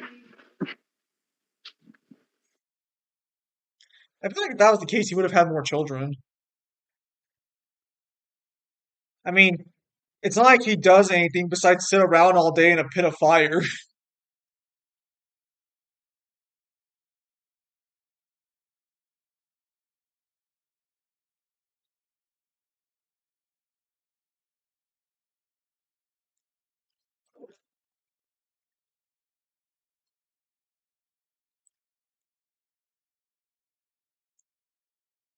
Yeah, because doesn't her head blow up? He viewed Zuko as useless because he was like Iroh. No, to be fair, Zuko was kind of useless, to be fair. He was being compared to a prodigy. Yeah, I was gonna say Zuko, like, well, no, because even then, I don't even think he was all that good, even by other Firebender standards. Because he only received training from Iroh after he was banished.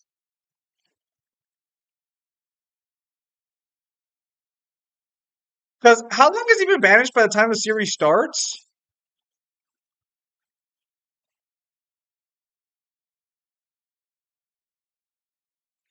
Like, it's gotta be like 4 years, right?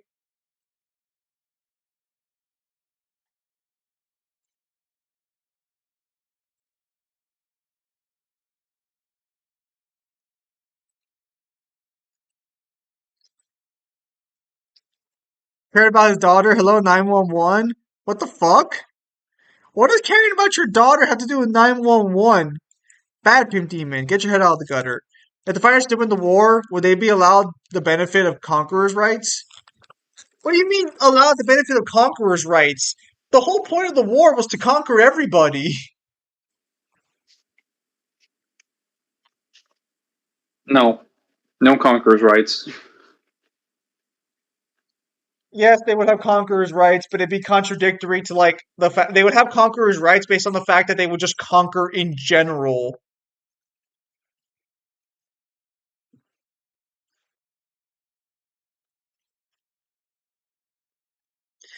Yeah, because Zuko only becomes as good as he does as a result of his time with Iroh in the Avatar. Although Azula's still better than him, which I kind of don't like that trait, but whatever.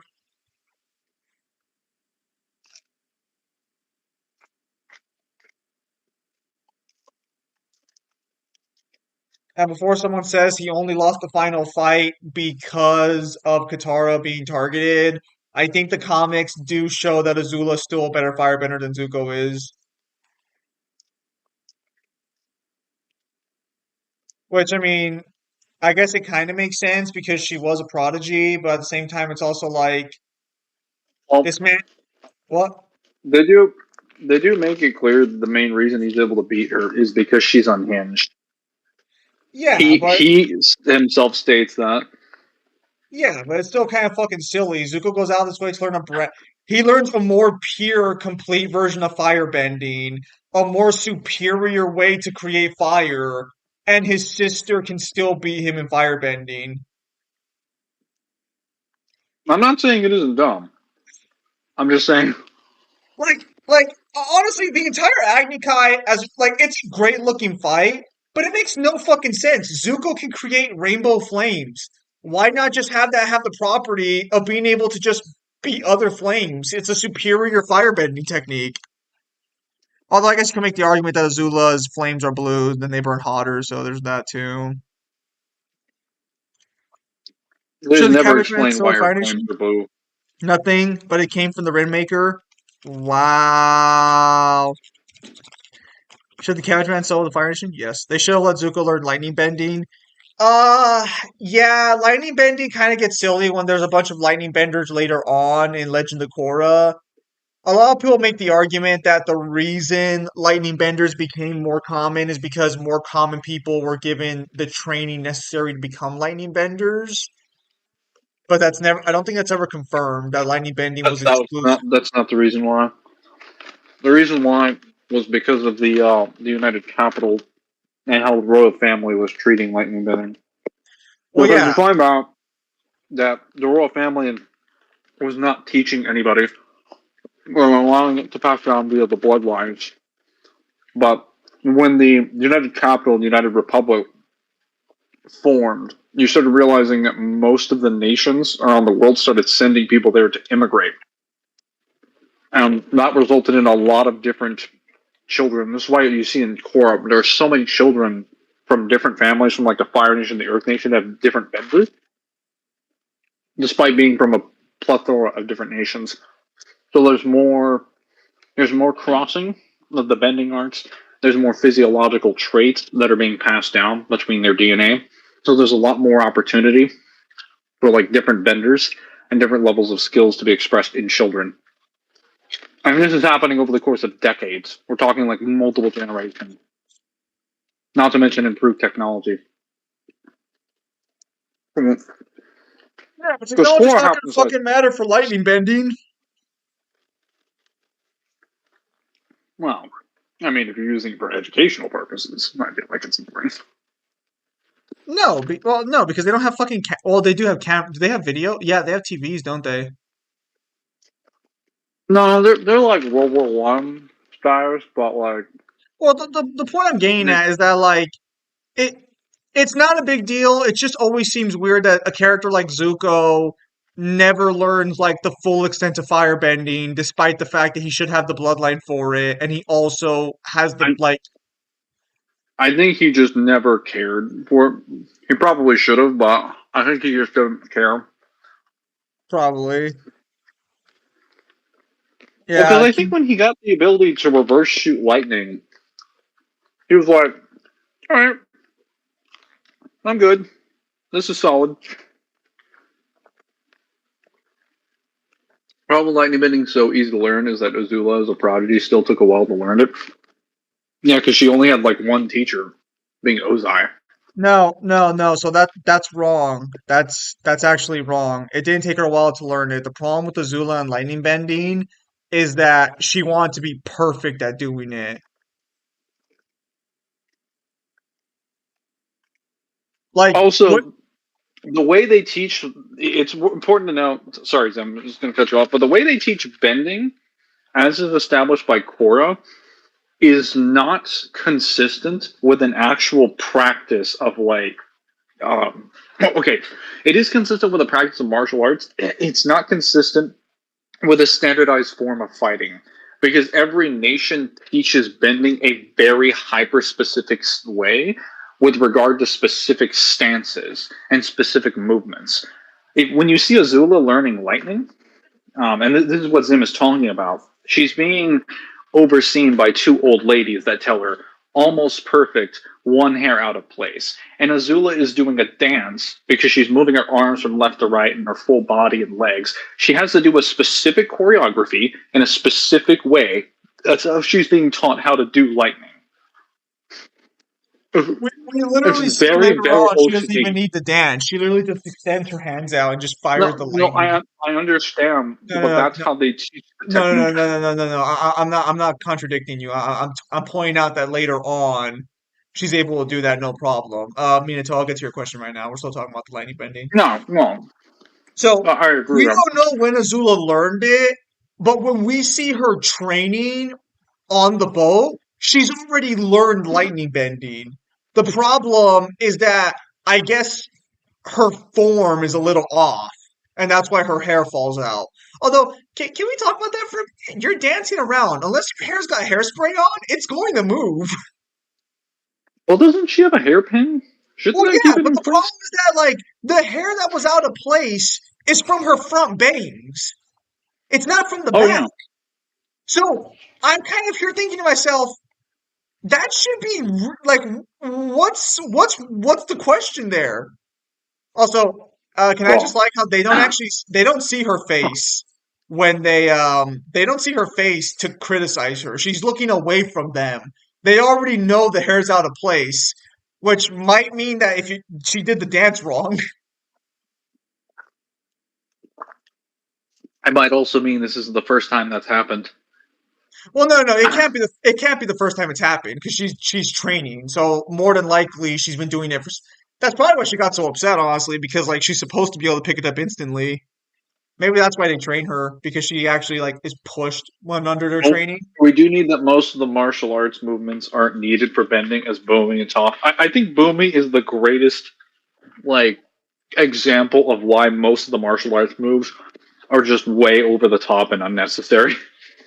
Because this man will do literally anything with earthbending, and all the other earthbenders will be like, "Look at my extravagant form," and they're waving their arms like 50 Uh, times. And Boomy's I just like, well, I think it. We'll talk a little bit about this, but first I'll just answer Mito's question real quickly. Kenshiro scales above Kasumi. Almost everyone in Fist of the North Star scales above Kasumi. So going back to the Obviously, I thing, never doubted it for a um, second. it's not This that they actually need the looks martial like art the start of forms. the They Nexus. usually need movement of some kind to do it. She's here. That's what like Avatar shows us, That's what you that say. they kind of need some juxtaposition of movement. The better you are at bending, the less movement you need to do it. Wait, why is he scaled above Kasumi? Because every fucking guidebook states that he's the strongest successor of Hokuto Shinken. Even the guidebooks he shares with Kasumi puts him above Kasumi. Why would you assume no, Kasumi scales above him? never.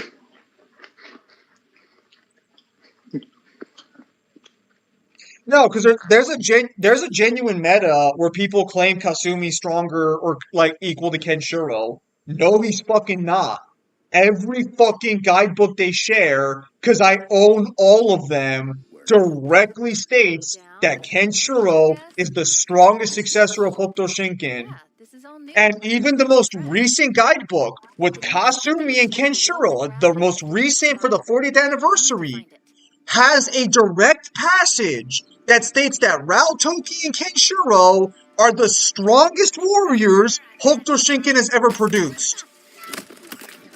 So it so no, there are plenty of statements to put Kenshiro above Kasumi, and I have a fuck ton of statements where I can argue everyone in Fist of the North Star is above Kasumi. But I'm not gonna do that because that's too much of a headache. But Kenshiro for sure scales above Kasumi, 100%. That's a good argument, but have you considered no? No, I don't want. I don't mind. I like Blue Sky. I don't want to talk about scaling into Fist of the North Star because when I do that, I'm gonna get such a massive headache in that server I'm a part of because they really like Kasumi, and I'm gonna be like, guys, the guidebooks literally confirm your position is wrong. I don't know how else to tell you this. I just don't want to deal with that headache.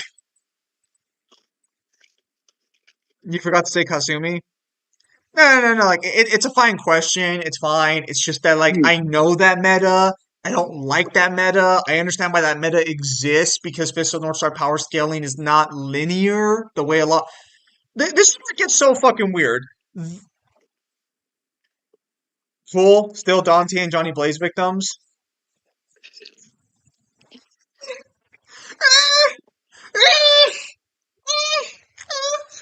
If you say so, Zarathos, I'm so suspicious. Suspicious. Avatar is just a low-level cultivation world. The problem is that there's so many contradicting statements regarding characters' positions of Fisto and Northstar that makes no sense. Because if you believe Ryukin at face value, Kasumi's stronger than Ryukin. But the same argument people will use for Ryukin telling the story of Kasumi is the same argument I can use to confirm that Ryukin probably wouldn't be able to tell how strong Kasumi was at any point. So, but let's assume Ryukin's telling the truth. Ryukin, as a young man, claims Kasumi is stronger than him. According to several guidebooks, when Ryukin was alive, he was the strongest Hokuto Shinken member. If we take that route and work with that premise, then Kenshiro, Rao, and Toki would not become stronger than Kasumi until probably later into Fist of the North Star after Ryukin's death. Because there are plenty of statements confirming Ryukin's the strongest, but this is contradicted by Toki, and I believe even Ryukin himself, stating that Rao's the strongest man of Hokuto Shinken. Toki says it repeatedly, and I think some of the guidebooks even reference that Rao was the strongest man of Hokuto Shinken while he was training at the temple. There are a bunch of contradictions regarding Ryukin's position, and that's just Ryukin alone. I don't even want to fucking talk about the other Blue Sky fighters, because they make things fucking way worse.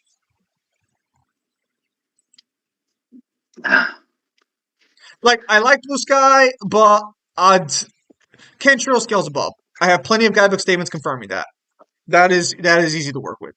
What's really on Dante and Raven have is they spend a good chunk of their lives believing that demon heritage is a curse. Yeah. Zuko saying he would need help to take on Azula so dumb when his normal fire can take on an unhinged Azula, he should easily have been able to take on Saint Azula with rainbow fire. Yeah, that's the problem with Zuko, and I think that's part of like the writer's fault to some extent. I think the issue is that they decided to give him so much extra development in what's it called? The second part of book 3, when he's going on different adventures. Because the first adventure, he goes to the Sunbenders. He reworks his fire from the ground up. Then the next episode, after he's been training with Aang for like days, weeks on end, he then goes with Sokka to the boiling rock and fights Azula. And he does just well against her.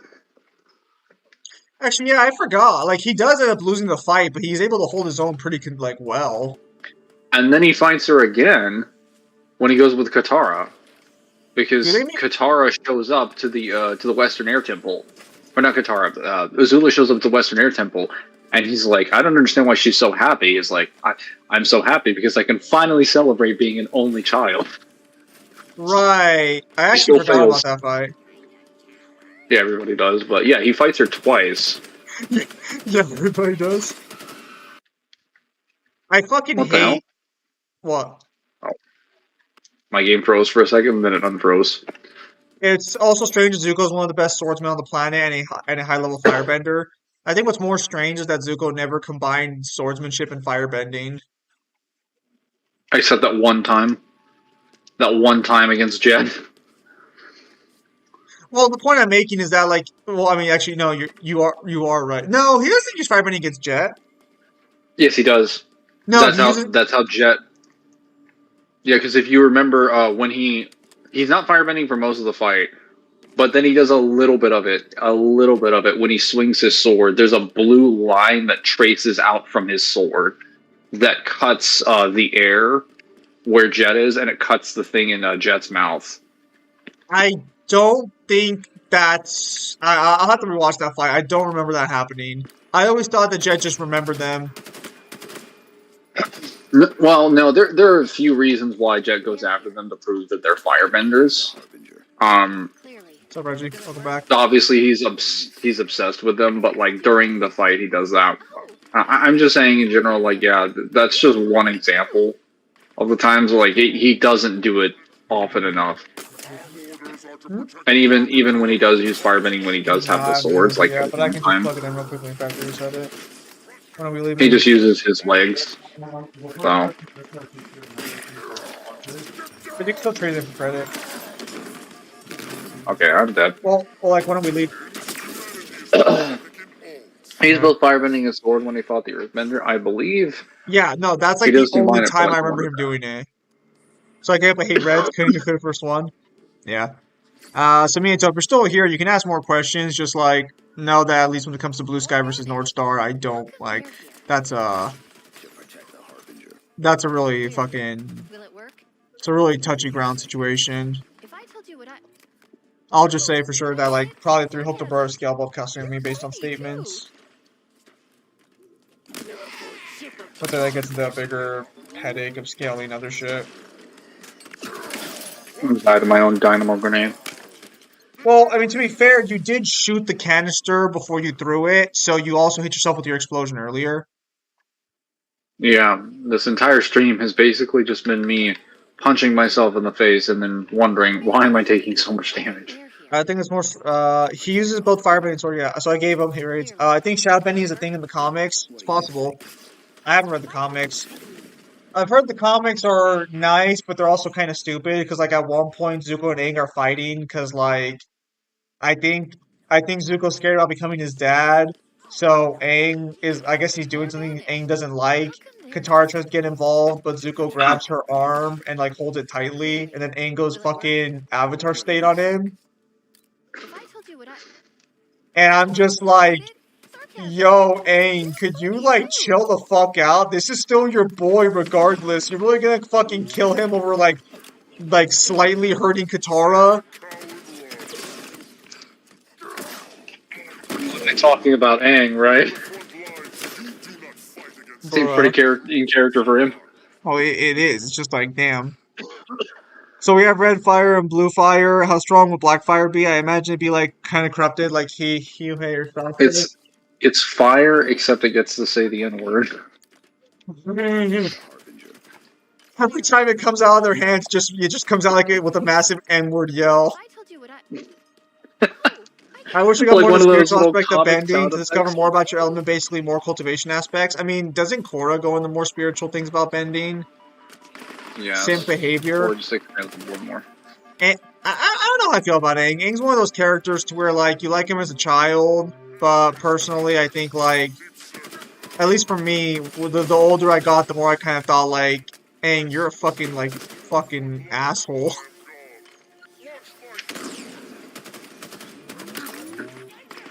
I wish Zuko ended up with Jin instead.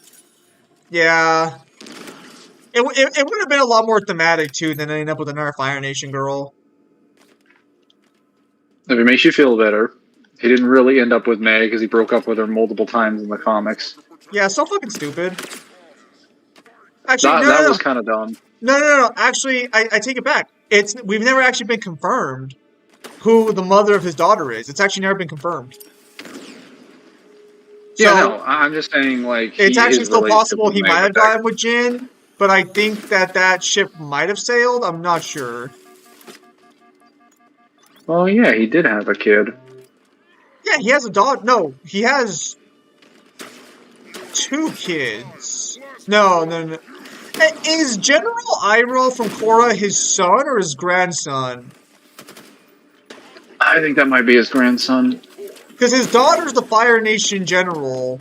Or his daughter's the Fire Lord. His daughter's the Fire Lord, and his Grandson? grandson is the General Iroh. Okay, is yeah. like the general. Yeah. Yeah. He should have gone Jin, honestly. I'm like the only one who didn't like Katara. I think Katara has a lot of bad moments where she's kind of like a bitch, but like that's kind of, I mean, like, that's fine because, like, having negative character traits doesn't make you a bad character. The problem is that Aang's negative character traits, I think, outshine his positive character traits of being a hippie.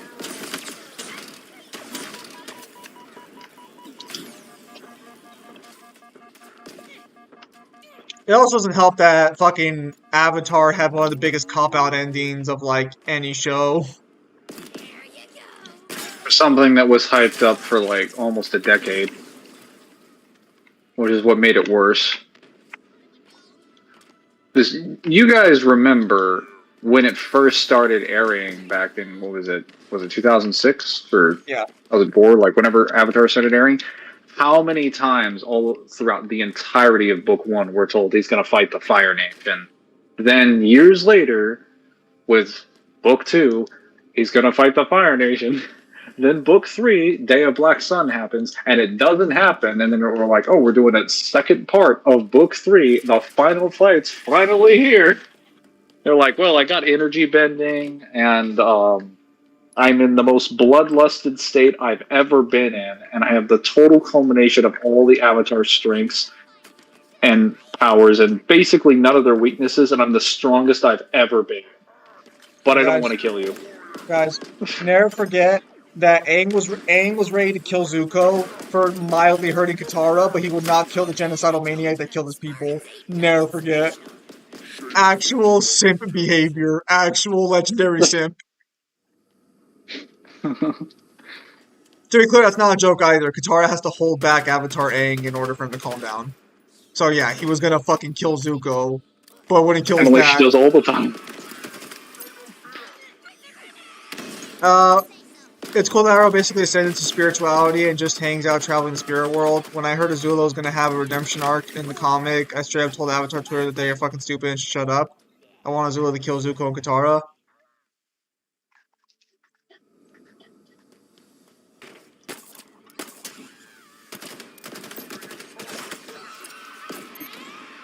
Well, there is a weakness. He can be killed in the Avatar state, and there will no longer be any avatars. Well, that's also wrong because the Avatar state cycle is broken, and uh, well, actually, is it confirmed that avatars will come back after Korra or no?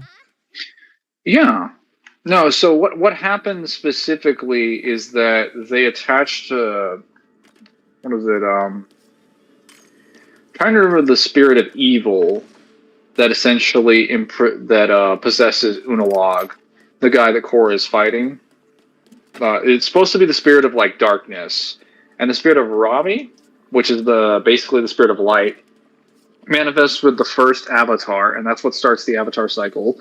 When she's fighting Unalaq, this being basically tears out the cycle of the previous avatars and destroys them from her essentially her avatar like ancestry. So she cannot gain their abilities or their powers or their knowledge in the avatar state anymore. That like her connection to them is gone. They themselves are not gone, but she can no longer access them. But the avatar state itself is not gone. Neither is the ability for avatars to reincarnate. What Just the means fuck she is cannot connect or communicate with them. what the fuck is the Avatar state supposed to do then without the other avatars? It just puts her into a state of like heightened aggression and power because it's still established that the avatar state makes you at your most powerful, even without the effects of like the other avatars upon you. It's when an avatar reaches their maximum power. I think I might punch them if they said that's my face. Oh, yeah, no, we're getting a Zuko movie, I think, if I remember correctly. Oh my god! Yes, if you are killing the Avatar state, you lose all knowledge, but she would still reincarnate with just no library of knowledge, experience, skill. Well, no. It just that she no longer has access to the previous avatars before her, but we would not say that would be the case for the avatars that come after Korra. It's just that they would only have Korra's experience. So they basically have to restart from scratch. And you're telling me Korra is the strongest Avatar? The form she takes is the strongest one, and that's before she gets the information ripped out of her. I was told that Korra was the strongest avatar in general. Are you telling me that's like caveated to a specific form? That's caveated to a specific form, you know. Okay, so then let's say end of series Korra. Is she No, like not end of series, like season 2, probably. okay, so then at the end of the series Legend of Korra series, would you say that Korra is the strongest avatar? Like by like a substantial metric or no? No, I'd say she's as strong as any of your normal avatars after their journeys. That's kind of where most avatars end up, Okay, so you mean that's not generally what I was speaking. told. No, so the strength, the position of her being the strongest comes from when she's in her giant like spirit form. So you mean that's not what I was Now, told. well, then you were told wrong information. I am correcting it. You will now be grateful to me.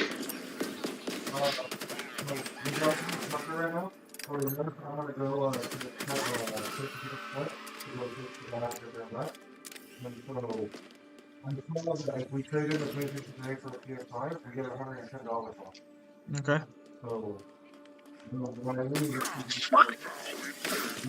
What just happened?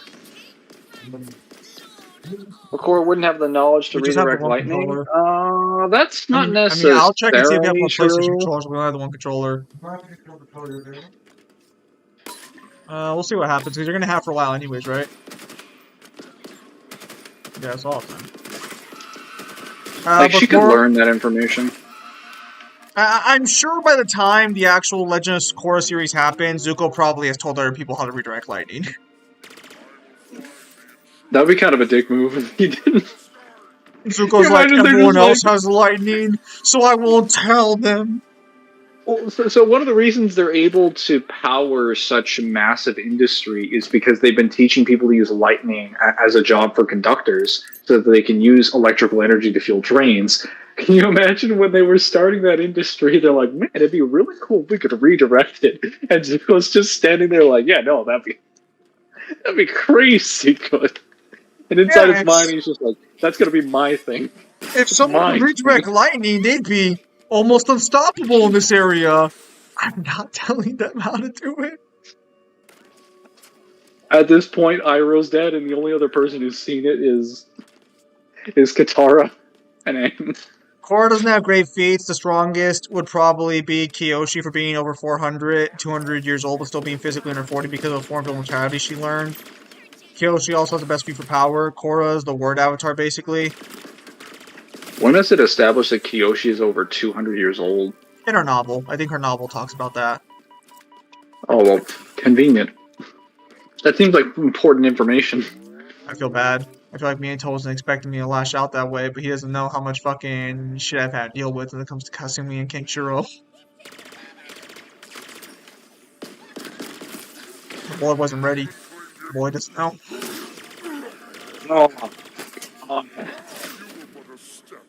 Full power aim would be full power avatar. You mean Korra? What is full power avatar? What does that mean? It's a new form, bro. It's full power avatar. Okay. If we're talking like Korra's form from Legend of Korra, fuck no. This is superior feats.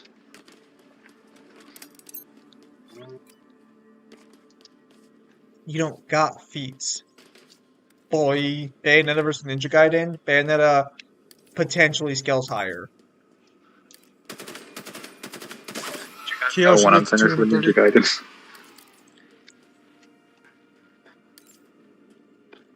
How are there still so many of you?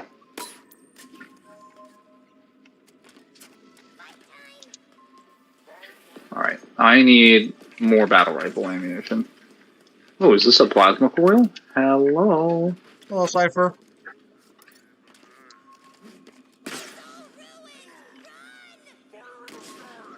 I think Aviator showed up last night, actually. Yeah, there's a form of immortality you can learn using Chi and Avatar, though we'll see the Guru Aang meets is as old as Aang as was Boomy. Listen, we He's, don't talk about Boomy or the Guru being that old. They're an anomaly. well, to be fair, Boomy actually looks like an old man, but the Sage didn't. The Sage did look Yeah. old, but not that old. Well, he specifically says he knew Monk Gyatso. Does he? That's the problem. Yes. And Then I'm like, that's a problem. I don't remember him ever saying that. Let's be real. Korra hasn't won a single fight on her own. Hell, she even loses in her giant avatar form. Does she? Where the fuck is this coming from? Hang on, don't dodge the question. No. Like, where the fuck is this coming from? Like, nobody even asked. Reggie hasn't won a single fight on her own. Well, confirm or deny. It's been a while since I've seen Korra, so I'd have to go back and check, but I'm pretty sure that's wrong. I think she technically beats the first major antagonist on her own. She does. She beats Amon after he takes away pretty much all of her bending.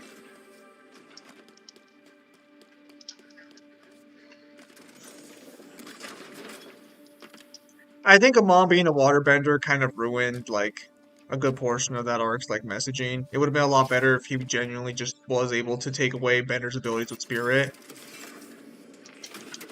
Kind of buffs bloodbending a little too much. What?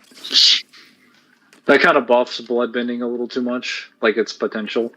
Well, no. What I'm saying is that I wish he wasn't a bloodbender. I wish he was I know. actually just. I'm aware of what I'm aware of what you said. I'm just clarifying that like that kind of buffs bloodbending a little too much in terms of its utility, like what you can do with it.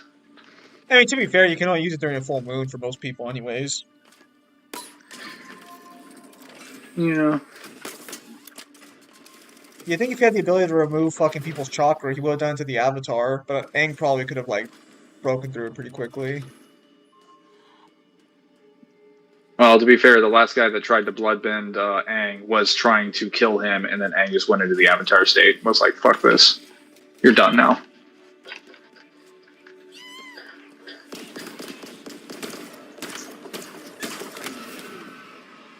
Yeah, that means Guru is older than Aang and Boomy by a good bit because he was apparently friends with Aang's dad. Yeah, that's how it starts.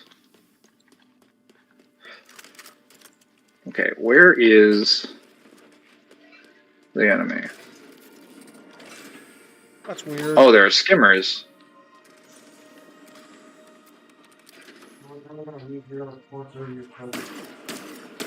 Alright.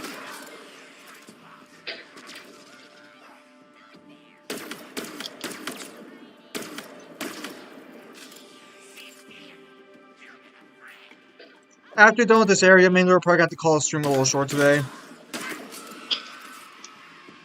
Because my mom wants to go to the airport to go to Mexico. And because it's gonna be like a nighttime trip, I'm going with my brother so he doesn't fall asleep on the road. Yeah, I get it.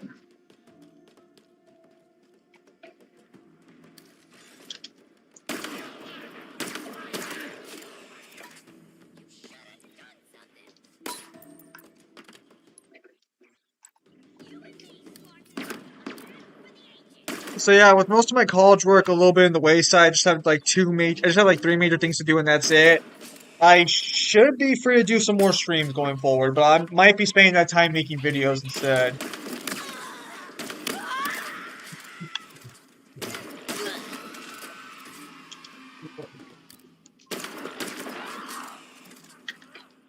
Sorry, we can't mooch off other people's content. Sorry, we can't all mooch off other people's content. Crazy. You Twitch streamers are a different breed.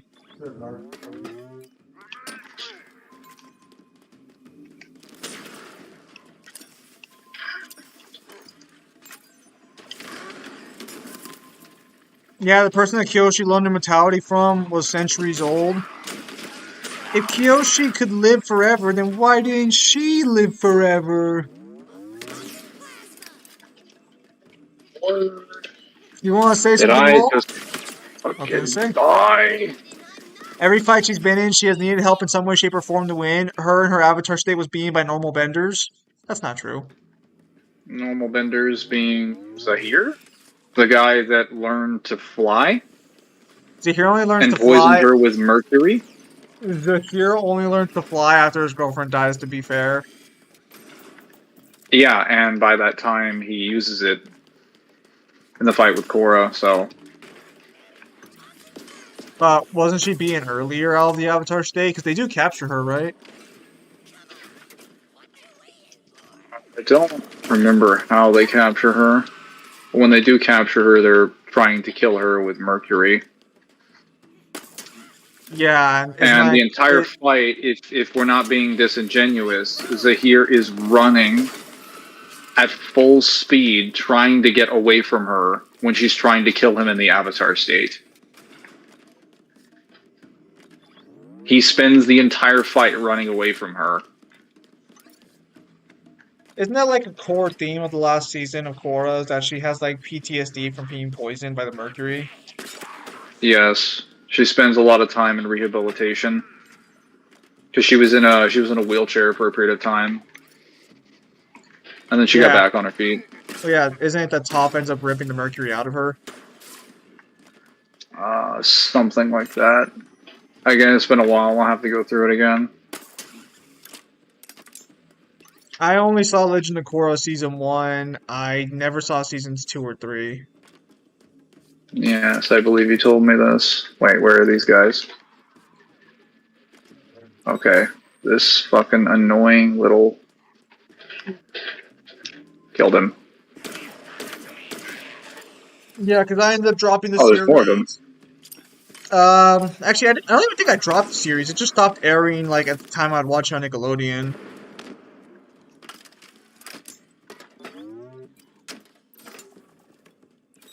It says one of the streaming Mangler playing Halo right now. It's not someone else's content. He was struck by lightning first. Mangler, it's time for the most important question. What do you think of Jurgen the blank? Also, how would the Combine do in Warhammer 40k? I don't know what the Combine are, and what the hell is a Jurgen? How dare you? Rukavera stomped Korra. She used the Avatar state in that fight as well. Okay, so we establishing most of the main villains beating her who have like a unique fighting style and powers and abilities. Also, if we're comparing that, do we want to Isn't she compare just a how many metal bender? times? Yeah, but the way she uses metal bending is what's the fucking problem. Well, doesn't Like, she she like takes. Well, go ahead. take the armor plates on her body and use them like as actual good weapons, kind of like how the Boss Sing Se Yes, guys use their gloves? she uses it like a police officer uses handcuffs, except they're projectiles, and they track because she controls where they go. So yeah, you're fighting a person who is literally binding and entangling your movements. When Korra is a straight up like That's not brawler. being hypocritical. Samaj, Twitch streamers will go to other streamers to take their content. I'm just using English content. Totally I different. mean, if we're going to compare the amount of times Aang has like lost a fight or almost lost a fight, without help, I mean, I think, fuck, man, No, like no. so many times. Whatever you're gonna say, the answer is no. The answer is no. Why? Okay, because every fight Aang's been in, he's actually the only time Aang was actually like in serious trouble and in danger where he desperately needed other people's help was just in like the Boston safe fight under the pier under like the city. But if we're, All the times when he's like losing, he has to go into the Avatar state. the Avatar state's not a disadvantage here. What the guy's saying, or what was it? What Reggie's saying is that even in the Avatar state, Korra's being stomped. So Avatar state's fair game to use.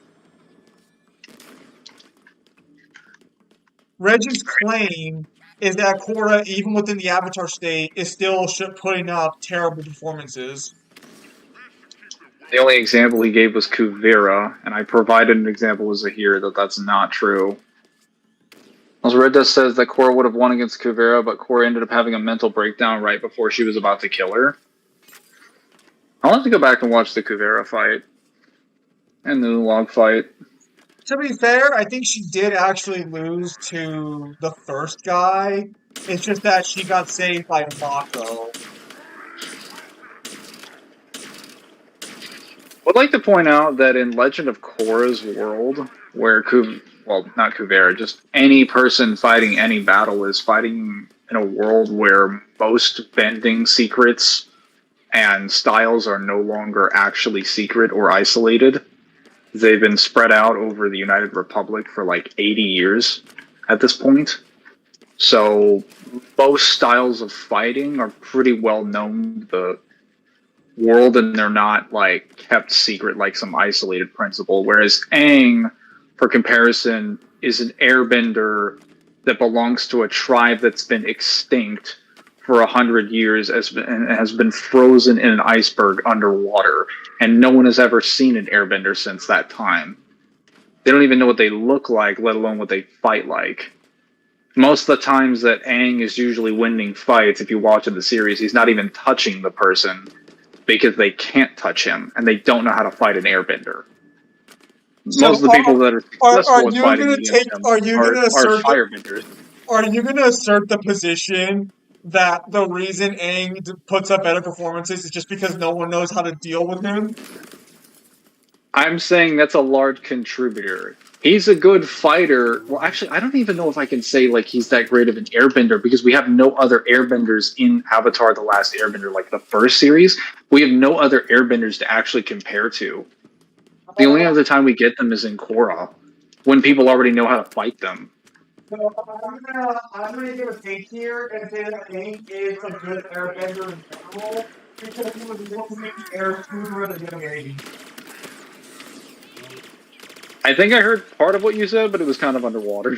Okay, I'm gonna say Aang's good at airbending because he was able to make the air scooter at a young age.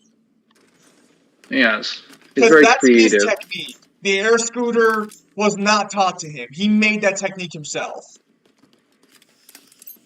And if you Most of actually, what I'd be referring to would not be like the air scooter. I'd just be talking like him dodging, standing behind people, or using gusts of wind, which is so, usually most effective.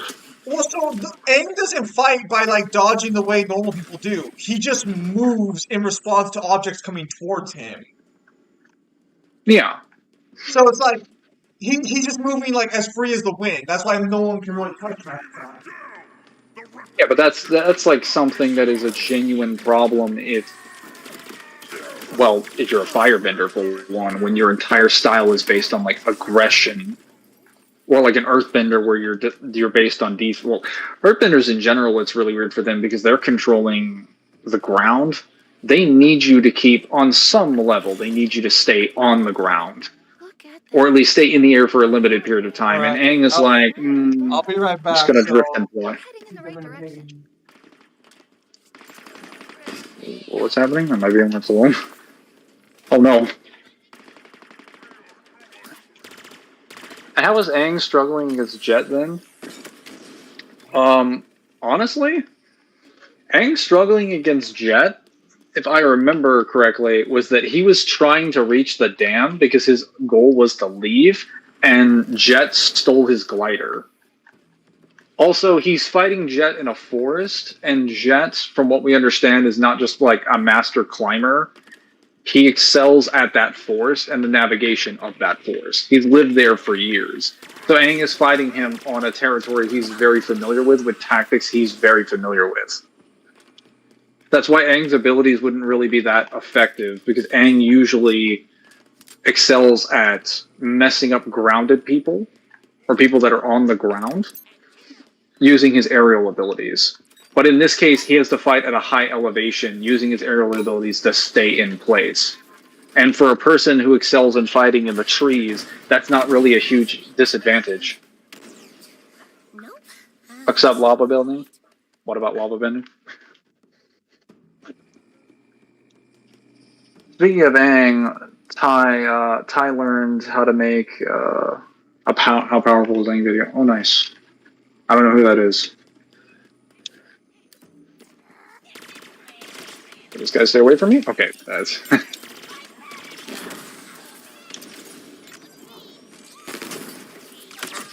Can this guy please die? Okay.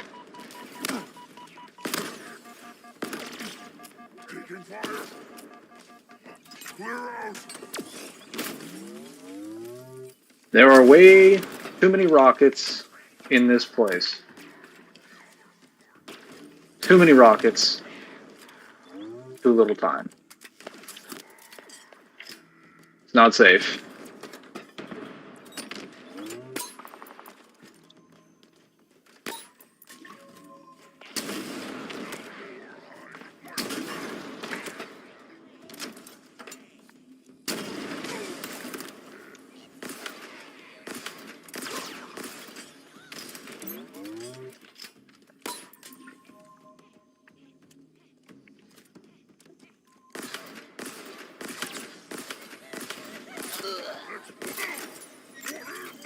Are they dead? Finally? Oh my goodness. Crisis is the best how powerful snake video. Crisis. Why do I remember that name for YouTubers specifically?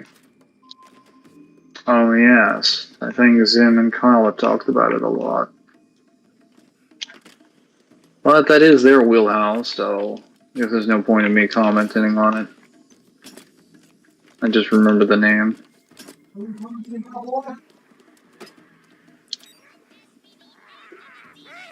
I Oh just no. can't check to make sure things are going smoothly. Smooth as honey. If honey's smooth. Yeah, that's smooth. I couldn't think of an object that was smooth enough, so yeah, that's good enough. Lava Bender is a rare occurrence. Yes, lava bending in general is exceedingly rare.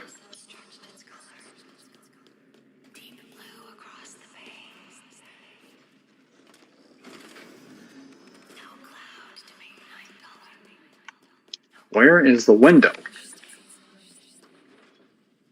There it is.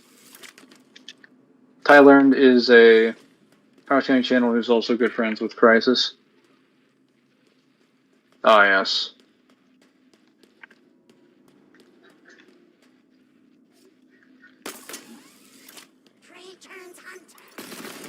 And you're dead now. Goodbye.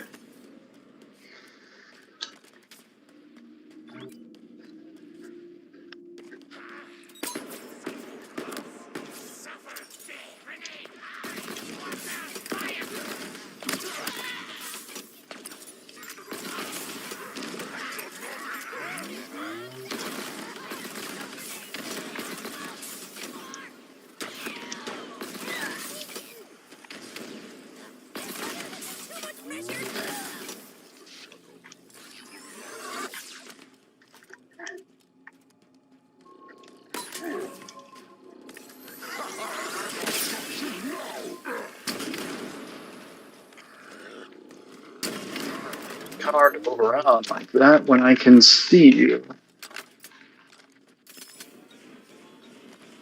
Holy shit, old age must really be affecting Ezio because he is so fucking unhinged in Revelations. Is he? No, a while since I played Revelations. Yes, he is quite old in that game.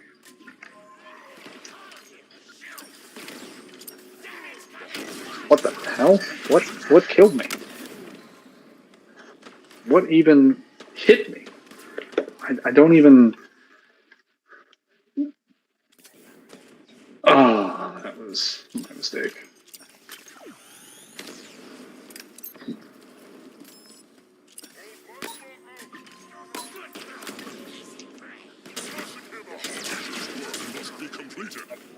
Reloading is kind of a little silly.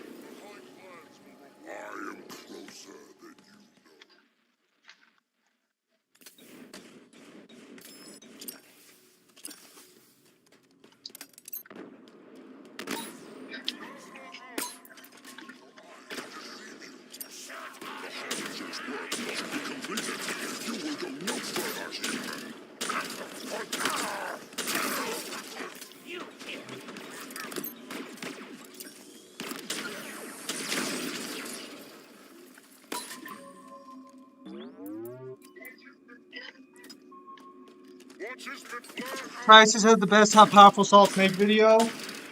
I haven't seen it.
I think I've heard Tyler Earn before.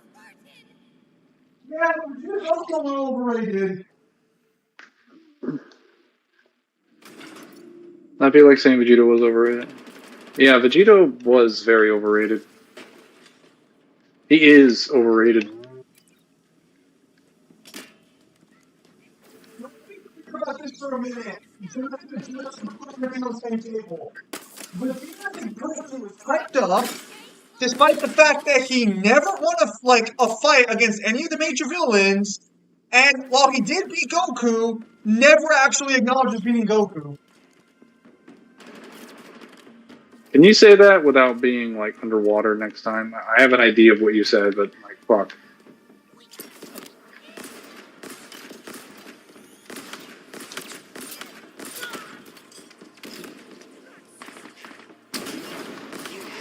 No. Okay, well, I guess I'll just go fuck myself then. Where is he?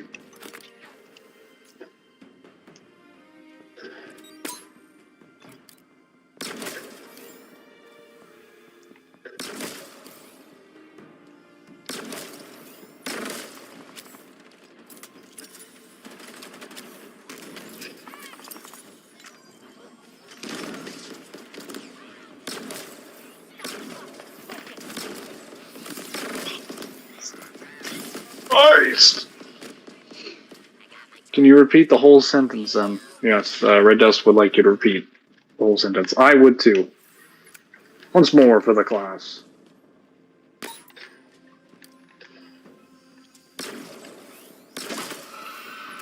Or not at all, that's fine.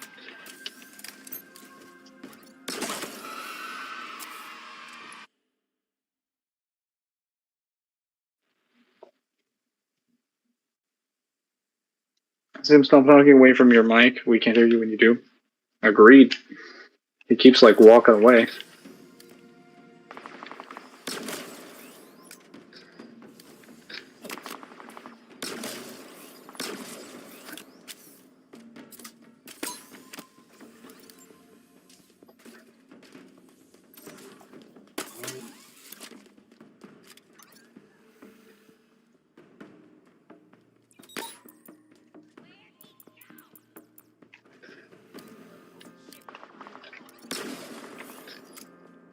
Finally.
Random surprise fucking spawn. That was stupid.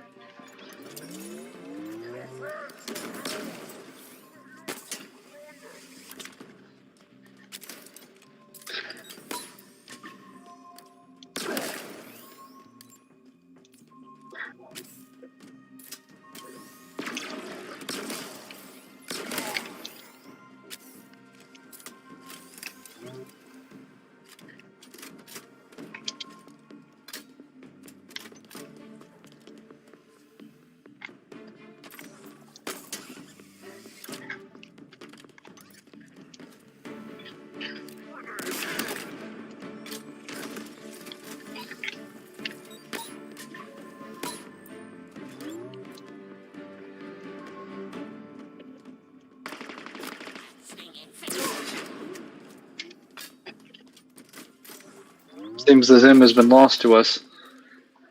Back to the discussion between Zim and you about Aang. Yes. Wait, what specifically?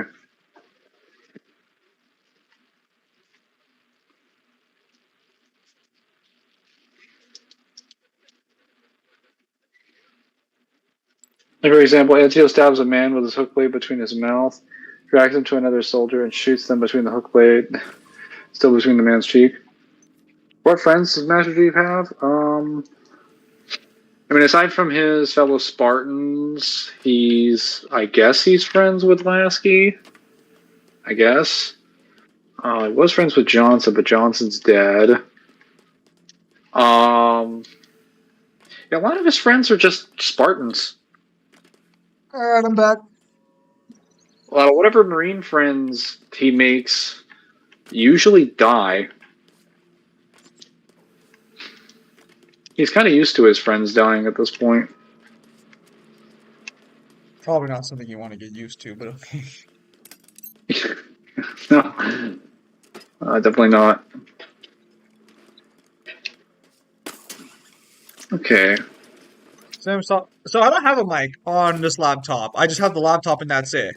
Oh. What you guys hear is just me sitting down in front of the laptop. That's what you normally hear. It's just just that the when I'm sound of him moving screaming around- into the walls. What? Nothing. No, Mangler. Finish your thought. I just said it's just the sound of him screaming into the walls. You know, Mangler, you shouldn't be playing games like that when I'm gonna go to Texas. You shouldn't be playing games like that. Have to make a quick pit stop.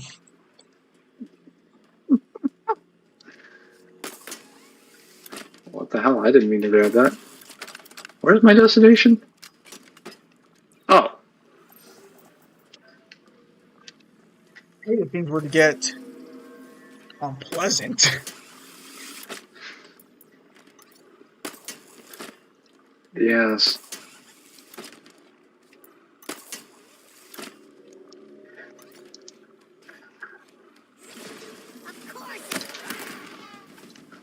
Oh, fucking Christ. You sure you are playing the game current? You sure I'm playing the game currently? I am. What? Locked! Is he locked into this? No! Yes! Finally! No! You remember when he wanted checkpoints so badly? Well, now he's got them! Oh no! I can't do anything. Now 1v1 in second. Oh, and then the game was like, "All right, you've died enough." I wonder if the game was like, yeah, he's not even moving. Something's got to be wrong here. I think the game will bump you back a checkpoint if you've died enough times without having done anything or without having killed anybody. This is what you get for talking trash on my Kuma.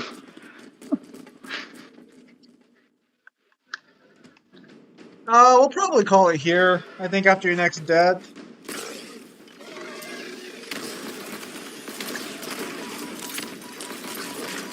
Yeah, sounds good. I don't want to fight the hunters anymore. Are you dying to hunters again?